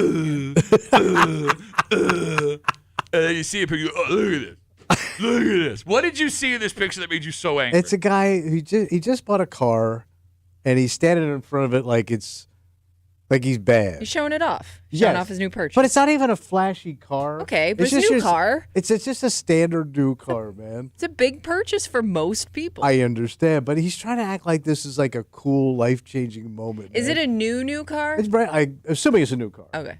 And it's just a regular dad car. Okay. But he's trying to stand there. It's almost like he's like Dale Earnhardt, like leaning up against a quarter panel, like just pulled one off at Daytona, son. That's why they call me the Eliminator. But if you're gonna pose in front of a big purchase, And he was posing too. it on would top be of a car. Okay. But No it's- matter what kind of car. You look like such an ass knocker. Ass knocker. Knocking that ass. Nobody's joining you on that. You got mad Yes. because a stranger you saw on Instagram was so excited about his Ooh, new car. look what I got. Which is like totally a thing that your generation does all I the understand time. we started it. We started it, You did. and I apologize. Like every old picture I've seen of like my dad or one of his buddies, they're all standing in front of a car. I don't even know if it's their car. It's just a car. From 1976 until 1983, there was not a picture taken in America where they weren't sitting on the hood of a car. Yes, That's the you're true thing. right, yeah. Tawny Katane, for 5 years, Oh, yeah. lived on the hood of a car. Yeah. She was not allowed to get off. Burnt the cheeks of her ass. Okay. The phone number is 252-WCMF, 252-9263. I don't get why this makes you mad. Look what I own and you don't. Look how good my life's going, man. But you own a car. I own a mass-produced car. You know what? They only made 50 billion of these babies, and I'm the lucky cat that's got one. Okay. You should be proud of getting a new car. If I brought a new car, I go, Pat, come see my new car. If you were excited, I would go look at the car. No, you wouldn't. Yes, I Hey, would. first of all, you'd show up all right, What? and nothing but hate would spew out of your lips. No, I would- A mockery. Getting a new car is like a top 10 exciting most days of your life. Yeah, so leave No- it to yourself. No, it only happens a handful of times. You should 100% be allowed to post a pic of you standing in front of your new car with pride and show it to everyone on Facebook or Instagram or TikTok or whatever. You're You look- so effing weird. No, you look like a chump, and nobody's impressed that you bought a car. That's not true because there'll be lots of people that'll say underneath, this is cool, great job, awesome, happy That's for you. just somebody stroking your ass. Oh, my The only God. one that's happy is the goddamn bank because you're paying interest. Would you give a pass to like a younger person because this is their first like new car that they've ever purchased? I get you're a dumb kid and you think you're all that. That I understand. But somebody like 35 and up, nobody cares you bought the brand new, Prius. 252-WCMF, 252-9263. Way to go, Gary. Let's do this. You're the man. Is it weird that I also, not knowing who this man was, assumed his name was Gary? Yes, all Garys are douches, man. Sexy Gary. Gary's good. Gary Player's pretty good. No, he posed in front of all of his golf carts before every tournament. True. Had him, sketch it out. Okay. But What major purchase are you allowed to post a picture with online and not be criticized? 252-WCMF, 252-9263. Let's start big, all right. and then we'll go down from here. All right? If you buy a house, Kimmy, you see all the time, folks, they buy their first house, they're standing in front of it. There's usually like sold- a sign involved. The sold sticker. Yeah. Is that douche or is that acceptable? First house? Or is this like me buying a house. There's a difference? But it could be you buying your dream house, right? Like, it might not be your first house, but you finally got the house that you've always We got wanted. it, buddy. Nailed it. So, okay, first house? First house, I give you a little pass. First house, Kemi? Yeah, no, I don't have a problem with anybody posing in front of their new house. Second house? Second house, give me a break. You're kidding. It's like it's like getting excited over a second marriage. Which you also go and use the open bar for. Yeah, but that's about it. You're just being used. No, second house, you already popped your house cherry. I don't need to see the second popping of your cherry. Bro, you should take. Go ahead, Kimmy. I'm sorry. No, I was going to say sometimes that second house is again, like the house that you've always wanted. Who cares? Your house. You should be excited. You just bought a house. By the way, wait till you get the tax bill. Okay. Oh, yeah. Pose with that. The tax. Oh, yeah. Not only should you take a picture in front of every house, you should take a picture in front of every apartment, townhome, everywhere you live. What Yes. apartment? Everywhere. You're busted I don't know about ass. apartment. Here's- That would be weird. Everywhere you live. What are you telling people? Look at me. I rent. Yes. It's I know you don't own it. Proud to be a renter. every place you live. No. You should take a record of you standing in front of because that's For one of those. who? You're not Lincoln. I'm trying to tell you. I'm listening. That's one of those things that your ancestors will love to see. Okay. Where you came from. Why do I need it and on Instagram? It will be documented on Instagram for those people that come after you. You think anybody? Do you think your daughters are going to go back and look at the house your dad lost? Well, I bet you they are curious Yes. about the home you grew up in. And there is They a don't care. old man wave. No, to her point, I have a picture of me and Ryan in our Easter best in front of my mom and dad when they were like kids. Yeah. And they're in front of the house, and my daughters think that's like the greatest Well, yeah, picture that's ever. in front of. You're not. But the subject isn't. It's you, not the house. There is a picture of my mom and dad and I. When I was born, after we moved out, I think I lived with my grandparents for like a week or two, like with my mom and dad. Yeah. And then we moved to Long Pond Shores, Okay. that apartment complex out there. There's a picture of me standing like in front of that apartment with my family, and I'm glad But that that's we have you it. as a little kid. But my dad is like proudly standing in front of the apartment with his son and his wife. Yeah, he regrets it now. I mean, look, nobody saw what could happen. He gets kicked around the radio all afternoon. But I'm saying I'm glad that picture exists. All My right. dad was proud enough to take that picture. Why would?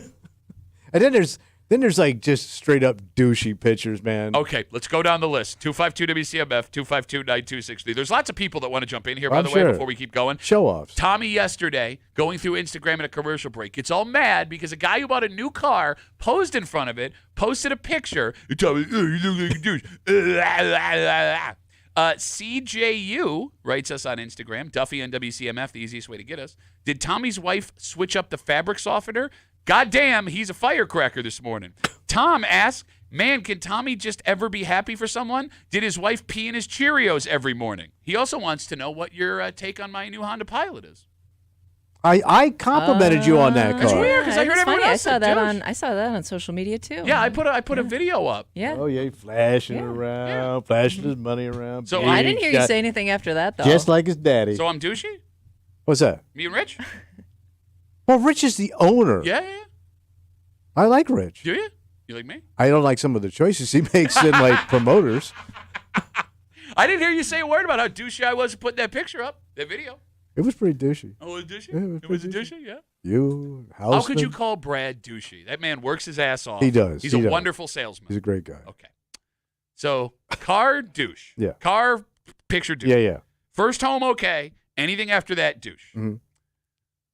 What about boat? Boat, you're a dick. What? You're a dock knocker. You're a boat. You're a total dock knocker. You're a boat guy. Kind of. I know boats. No, I don't own a boat. You literally said earlier in the show you would kill to live on a houseboat. I would. But like if you stand in front of your boat, Yeah. you're just a freaking show off. That's all that is. Okay. Look at me, I have a boat and you don't. This is how good my life's going. All right, here's the thing. I want to disagree with you, but I kind of agree with you on Right. this one. All right. Like, car is a borderline necessity. Same with the house. Right. But now we're at a necessity. Yeah, exactly. Now we're in Flash. Most people don't own a boat. Right. It kind of makes you douchey. hmm But I don't know if I'm not going to, like, hate someone for it like you would. I'm going to question them a little bit. I think you can be impressed and hate it at the same time. Yes, I like that. That makes you a well-rounded No, person. you can't. Yes, you can. I can be impressed by it, but also hate you for posting No, it. Right. 'cause here's what makes you Because both. you're just rubbing my face in it. Here's what makes you both dicks. Is that if that's someone we knew well, Yeah. you would call them douches for posing in front of the boat Mhm. and then angle to get on that boat. Oh, yeah. You're a massive dick. Yes. Yeah, and I'd also take pictures on the boat. Okay, and post them yourself. Yep. 252 WCMF. Let's talk to Teddy. Hey, Teddy, how are you, buddy? Good morning. How are you? Very well. Hey, listen, you should be proud of anything that you buy with your own working heart. How's that? I'm with you 100%, Teddy. I don't get why Tommy doesn't like joy. Right. I like keep your joy to yourself. So Teddy, if I go out today and take a picture in front of my car, what would you think? You're a douche. No, you know what this is. What was that? You know what this is. Teddy could back me up on What's this, that? right? Like, Teddy, you made a life for yourself here in this country. He struggled. He came here. No, he worked did, hard, man. Right? Like, I when I was a kid, I didn't have all this stuff handed to me. No. Tommy is a spoiled-ass, bitch-ass, brat-ass bitch, so he's not impressed, Teddy, when people earn things for themselves. That's what this is. Because he never worked hard. Actually, he's just sitting over there just talking to you for absolutely nothing. He just needs to make people happy. Tommy suck. Oh, I know the Hall of Fame you could be in. What's that? Suck-ass Hall of Fame. Teddy, thanks for the call, buddy. Have a good rest of the day. There goes Teddy. I think he was still talking. But Yes, we okay. All right, so we all agree Boat is douchey. Yeah. What about picture in front of your new motorcycle? You're a douche. Why? It's the same. It's just a land yacht. It's the same thing. It's a boat. It's something you don't need, but it's an impressive purchase. And you think I'm cool because I own a motorcycle, even though, like, we know some guys just got into cycling, and they pose and GoPro and even like do running commentary, and we think they are huge ass knockers. Speak for yourself, man. And they have a huge ass to knock. I'm going to say the people that judge the motorcycle pics the harshest are people who own motorcycles. Oh, yeah. Oh, look at the motorcycle community will light each other up. I love when you do this. Like, you try to pretend you're in the motorcycle community. You know, I kind of was hung on the out old with show. cooler guys than you. Yes, You I had did. to ride bitch.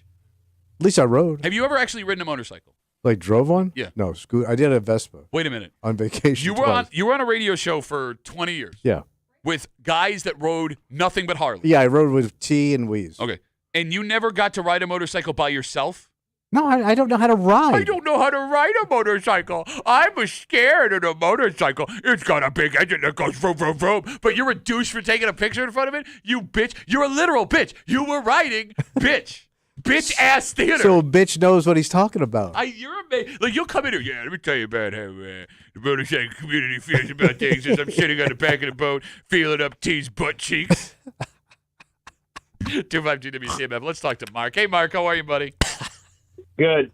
I got a hot take here. Anybody taking a picture in front of any of these things is a douche because you're just celebrating a huge loan that you took out. Thank you. You should be taking a picture in front of your car that's 6 years old. Yeah. And you paid off. Yeah, man. Mark, yeah, he's right. You didn't build that motorcycle. You didn't like make that boat. So you have to actually have made it with your own Well, hands. that would be impressive. No, If you would be like, oh, look at this douche makes a boat. I will say, if you built that house by hand. My ass, because your brother carves birds and you call him a douche. No, I know. That's his face.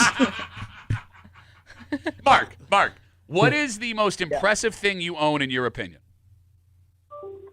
The most impressive thing that I own, flat out, probably nothing, and that's why I don't take a picture in front of anything. He's busted. And here's the thing, man. I get it. You're angry. You're bitter. I get it. But why not let other people have joy, Why Mark? rub it in my face? I could take a picture in front of my truck, but it's not paid off. I'm going to wait like 2 years, pay it off, and then I'll take a picture of my 1982 Ford pickup truck and be like, hey, I paid this thing off. This is my damn truck.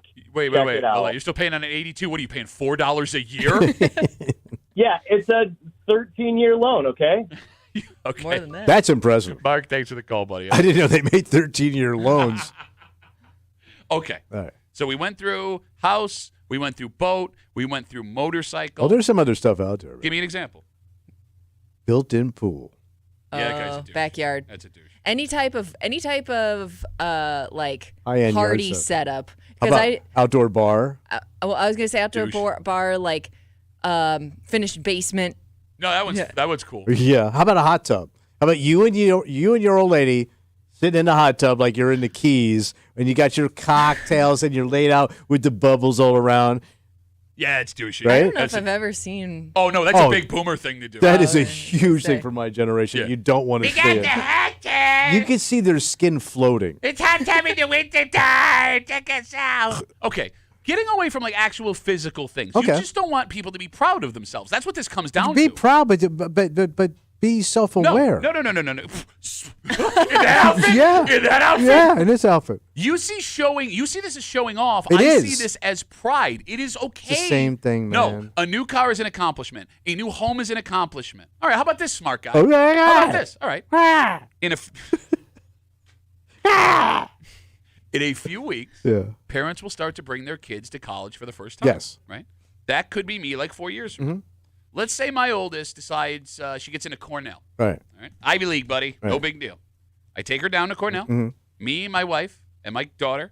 We all stand in front of the Cornell sign. First day there. We take a picture. I post it on Instagram. Talk about how proud I am of my daughter. Does that make me a douche? And your wife and daughter are in that picture. Yep.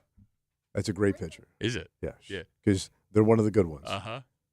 That would be. I would be proud to see that accomplishment for the Duffy. Lying Cheering on the ass, Duffies. coward ass bitch. Wait, you're telling me a parent's taking a picture with their kids in front of the college sign the first day is douchey? That I get because that's a huge life accomplishment. Because your wife probably has that picture. You coward ass bitch. I might be in one of those pictures. Are you really? Yeah, because when he graduated Syracuse. You did nothing. You didn't even know that. Nothing, but I got in the picture. Kimmy is douchey. Cost me nothing, baby. Those other suckers, man. Is it douchey to pose in front of your kid's college sign when you drop them off? Well, is your kid in the picture with you? Kid's in the picture. Okay, yeah. No, it's not douchey. I think it's just you showing that you're proud of your kid. Okay.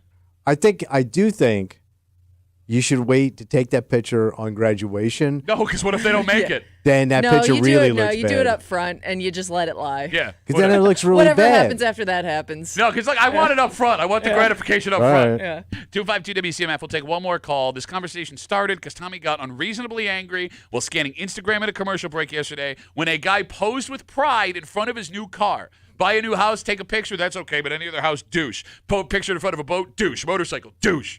Me and my kids, whoa, are your wife listening? That's okay, actually. Sarah's got the last word on CMF. Hey, Sarah, how are you? I'm great. How are you? Good. What do you got for us? Listen, I got a douche story about a boat. Okay. Okay, this is a douche story. Okay, so imagine you work for this company, and the general manager, who does absolutely positively nothing, buys a boat. He didn't earn this boat. So he gets this boat, but he decides to bring it to your work to have the people work on it and clean it for him. Yeah, it's pretty douchey. That's about as douchey as it gets. Yeah, come on. I mean, you're talking about all the guys that are in the shop and they're working on stuff, and you're the general manager, and you bring your boat and you're like, hey, can you fix this and can you, clean this? But not to mention, he's there, but, he has to take his freaking shoes off to get on the boat. You can't. Come on. Sarah, you get really upset about it. I mean, I get it. Yeah. I get it. Yeah. So is it douchey to take a I think picture? Is it douchey to take a picture in front I of that think boat? it's pretty douchey. Okay. Well, no, that is It's obviously pretty douchey. All right, Sarah. Doesn't get any douchier than that, really. Picture in front of a new car. Douchey? No. Motorcycle. Douchey? Motorcycle, hell yeah. Okay. Motorcycle, hell yeah. I mean, you're either part of it or you're not. I mean, if you're douchey, take a picture on a motorcycle, I mean, you're just jealous. Okay, Sarah, thanks Come for the call. Have a good rest of the day. I don't even. Yeah. Okay, we got something to do. Okay. I think that was her venting. Yes. And that's fine. I'm glad she got that out. That's fine. We're if she's healthier for it, Yes. we're Yeah. a better society. All right. You've been waiting all day. Now is the time. 252 WCMF 252-9263. Paul McCartney brings his Got Back tour to the USA. They're coming to Buffalo. He is coming to Buffalo. KeyBank Center, November 14th, courtesy of AEG Live. This is our final pair of tickets. If you don't win these, the tickets go on sale tomorrow, 10 a.m., paulmccartneygotback.com. I know. Every time. He's been doing squats. Eighth caller, 252-WCMF, 252-9263. Paul McCartney tickets for you. Last pair. Godspeed. Good luck. Mm-hmm. Eighth caller, 252-WCMF. We'll get to that. Kimmy's going to be taking your phone calls. Also, it's Thursday. You know what that means? Oh, I think we had to bitch it out a little bit here, buddy. So you got Bitch Voice Theater. You're going to call anyone a douche with what you're wearing. Well, it's very comfortable. Yeah, Very no, nice. it looks comfortable. I think that looks kind of cool. Yeah, everything you wear, you think looks kind of So cool. Moose said I look sharp. That's how you know it does not look cool. That's how you know. We got a Bitch Voice Theater coming at you, and you're someone who is really looking forward to like advancements in travel technology. Yes. Automatic car, Oh, yeah. flying car, Mhm. drone delivery. A story with drone delivery, which is starting, Yeah. that happened earlier this week, is proof why none of this stuff is ready to work yet. Oh. And we'll get to it next on CMF.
You know, the big question is, we're in 2025. Where's the flying cars?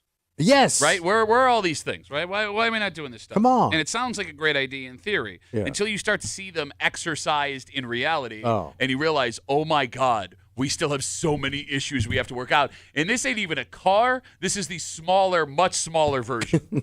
You're hanging out in the break room, Rochester's Classic Rock 96.5. WCMF. We'll get to that in just a second. First off, who's going to see Paul McCartney? Marie, my bell. That's no. Paul McCartney is coming to the KeyBank Center in Buffalo November 14th, courtesy of AEG Live. These are the last pair of tickets we have. That's it? It's it. Oh, but if you want to go, what do I do? Tickets go on sale to the public tomorrow, 10 a.m. Okay. So get your ass ready. Kimmy, you saw Sir Paul. You said it was a fantastic show. I would go if you can. She would go if you can. So there you go. Before we get to the story, it is Thursday. Yeah, what's going on? When you want to hurt someone in this room, you can't call them short or stupid or make fun of this new weird outfit they have on. If you want to get a look at it, you can jump on our live stream, The Break Room WCMF, on YouTube and Twitch, Odyssey app, WCMF.com. There is also a full up and down standing on my Instagram, at Duffy on WCMF, if you want to check this out.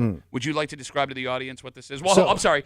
Kimmy has not yet been able to. Because your mic wasn't working. Oh, that's earlier. right. So what are we looking at here? You do look like you run an illegal poker room in this building off hours. That's a pretty cool guy. Yeah, and he rode on the back of a motorcycle. You're one silver chain away. No, but it's a matching set. Yep. Shorts and a quarter zip top. And the pattern matches both. It's a dark blue outfit, but with a dark blue pattern. Yes. And it's the exact same fabric and pattern. Yes. So you're just. And it's almost like a short tracksuit. Yeah. Yeah, it's a summer tracksuit. Yeah, summer track. It's something new I'm trying out. So, like, if you want to hurt someone in this room, you can't call them short or stupid or say they look like every 7-year-old ready to go into the community soccer game. You got to really hurt someone, something along the lines of. Oh, I'm Pat Duffy. Look at me. I bought my second new car in my lifetime. Nobody else in the Duffy family ever did it, so I'm going to stand here and take my little picture. Because I'm just a little Honda car bitch. You know, I think that might be true because my dad would buy his cars from the Enterprise Rent-A-Car. I know it's true. Yeah. I've met your family, man. You're the first Duffy since y'all got here in the 1800s off of that busted-ass boat that bought a second new car that has not ended up back at the bank. My grandpa was a chemist at Kodak. I'm sure he bought multiple new cars. Is he a Duffy? Yeah. And he was a chemist? I think they all were back then. Yeah, how hard was it to be a chemist back then? If you talk to anybody, their grandpa at some point was like some sort of scientist. No, he was a legitimate chemist at Kodak. I know, and they're broke. They're the Navy. Okay, the Navy broke too. We take all your bitch voices, whether you love the troops or not. I love the troops. Run it back for you. We call bitch voice theater happens now on CMF. And now, Bitch Voice Theater, featuring Thomas Muley, accompanied by Patrick Duffy. This. Tommy, yeah, that sounds like a good idea. I'm a big-ass bitch. My name is Tommy, and I hate sharing things except when Pat's wife shows up and says we're not to share things, in which case I sit there like a bitch-ass bitch because I'm nothing but a bitch-ass I'm sharing pants. I did. Oh, I'm Pat Duffy. I don't want to see any fireworks because I don't want to see anybody get hurt because I'm just an unpatriotic little bitch. Yeah, I don't want to see anyone get hurt. I want to see somebody lose a freedom thumb. So I got, the first time I took my wife to Cape Cod to see my brother, we went out for one. Excuse me. Oh, with that story, you're going to I ooh didn't me? know. I didn't know. So you can't ooh me. I was unaware. Now you're quiet. A below-the-belt dentist. Jokes, so we started talking about gynecology. I can't even look Kimmy in the face while she's describing. I don't want to talk about her lady cavity. No, I'm a I got. bitch-ass vagina See, bitch. that was weird. Yeah, of all the things. I know. Shut up. Nick, thanks for the call, buddy. I'm sorry, and I live in Pittsburgh to get all my cans taken back and my lawnmower. Oh, bitch-ass bitch. Oh, I'm Pat Duffy. I'm like Tommy's outfit. He's wearing dress shoes with no socks on and a big fedora hat on. I think it's terrible because he looks like an Eastern European hockey player that retired 45 years ago. Not even close to that. So I do know people that have like lake houses and live up on the shore. I'm not one of them people. I know people with money.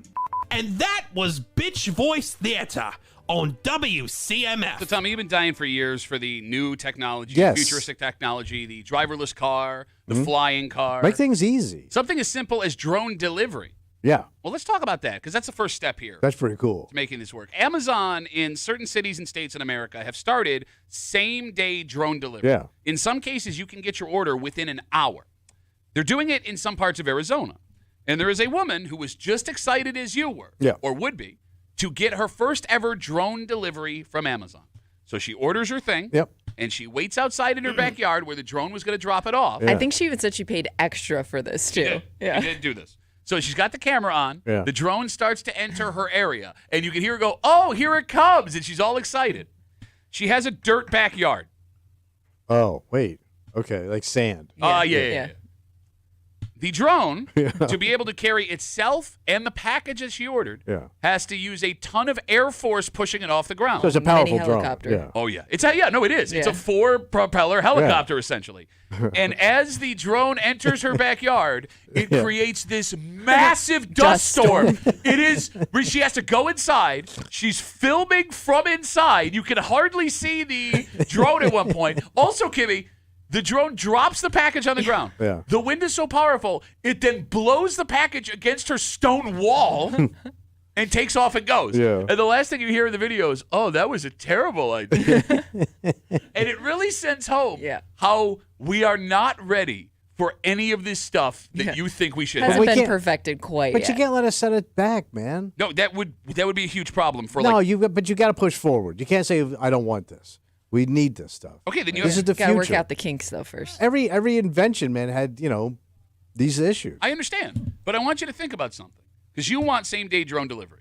Everybody does. Okay, if that drone were to come into your backyard, it would snap branches off of trees. It would blow flowers off of landscaping. It would destroy your backyard. Well, I thought usually it drops it off at the front door. No, this one it needs a lot of space. Apparently. How big is this goddamn thing? It's huge. It's way bigger than I thought like it was you going said, to it be. has to carry a package. Oh. It's like got a compartment in it where the Like a compartment- box? and it opens up and it's just. Also, if you had anything hope- fragile, yeah, let's hope. Well, I mean, obviously they tell you can't deliver it. They would know that. Oh. Here's your glassware. Smash. I don't know, man. Like you see some of these Amazon delivery drivers. But I'm telling you, like this illustrates, and it goes especially for like the flying car idea. That is going to be the baddest. But like if and your this, daughters will get all that stuff. if the drone uses this much wind power Yeah. to propel itself, and it's only like that big, you got to put a full car and multiple people in the air. You would destroy everything under it. No, they'll figure it out. How? They will. How? I don't know. There you I'm go. not a how guy. I'm a want guy. You know what I'd be worried about too? Pets. Oh, like yeah. I could see like a dog or a cat Getting seeing that thing sucked up. coming. I'm not getting sucked up, but like almost like grabbing onto it, and then it's flying away with your cat. No, it's a great point. I mean, like, go into this flying car idea. You want an automatic flying car, a flying car that will drive you around. Yeah. There are no roads in the sky in which to use. There's no roads in the sky for the goddamn planes. You can't just. Yeah, there are. It's called the air traffic controllers. Well, yeah, we'll have that. You're going to have air traffic controllers for every neighborhood in America? No, it'll be digital. It'll tell the car where to go and who's around it. So you're going to rely on a computer to keep you safe. You do it with your car right now when you change lanes or when you back up or you go forward. No, but I have your the- car's telling you what's going on. But I have the ability to jerk the wheel back left and right. In this one, Trust me, you can jerk the wheel up there. Do anything. It's a jerking too, boy. And who's gonna see? What? was that English? And I quote, "Do where I jerking up there, boy. Who's gonna Let's see? see. Who is this? It's cold. Like watching this video, Kimmy, really sends home how many decades we are away from. Yeah, any because of I this could stuff. see. I mean, I could put myself in this woman's shoes, and be like, for $2 extra, I get delivered by. Let's see how this goes. It's a show. Yeah, I would want to see it. And it ruined her And, backyard. and once, but you can't turn back once it shows up. No, she's absolutely right, man. Like I after watching this video, maybe I don't want to live to the point where I see a flying car. Like so many things can go wrong. Like even like that driverless car looks so cool. Yeah, except when it plows into a white semi. But that's gonna change. Okay. I don't want to be a part of that. Well, and I don't want to be on the road with them. I mean, in other cities, there are Yeah, already driverless Ubers. You probably and stuff. already are on the road with some of this stuff. No, or like New guys York- that are on autopilot. New York, Maybe not so much here, but other places. Yeah, it's illegal in New York to have driverless cars. Remember, we talked about this. They were trying to make it legal. Yeah, but don't the newer cars now, you can kind of put it on autopilot and the car will go? So, but if you take your hands off the wheel, the car flips out. Okay. At least the ones I've seen. Yeah. So, All right. because remember, there was that story of that guy and those guys in that Tesla. There's a couple stories like this. Well, yeah, they got, One of them, they put the autopilot and got in the back seat and they smashed into a tree. The car burst into flames and they all died. Yeah. Future's great, huh? Come back, wrap it up, tell you what we're doing tomorrow next on CMF.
Audio Thursday, Robert. For Thursday Break Room CMF, that makes tomorrow Friday. You know what that means? We're going to get down and creepy, baby. That's right. Creep Cap.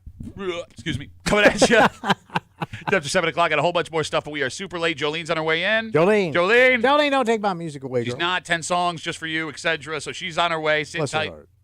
There. For Kimmy. Yeah. Who worked I'm not going to touch anything. Yeah, her mic was not working for the first hour of the show Yeah. today, and we all got raises. Yeah. For Tommy Muley, who we would suspect he broke her mic, but he doesn't know how any of this stuff works. True. My name is Pat Duffy. We'll see you tomorrow morning to the break room, 6 a.m. on 96.5 WCMF.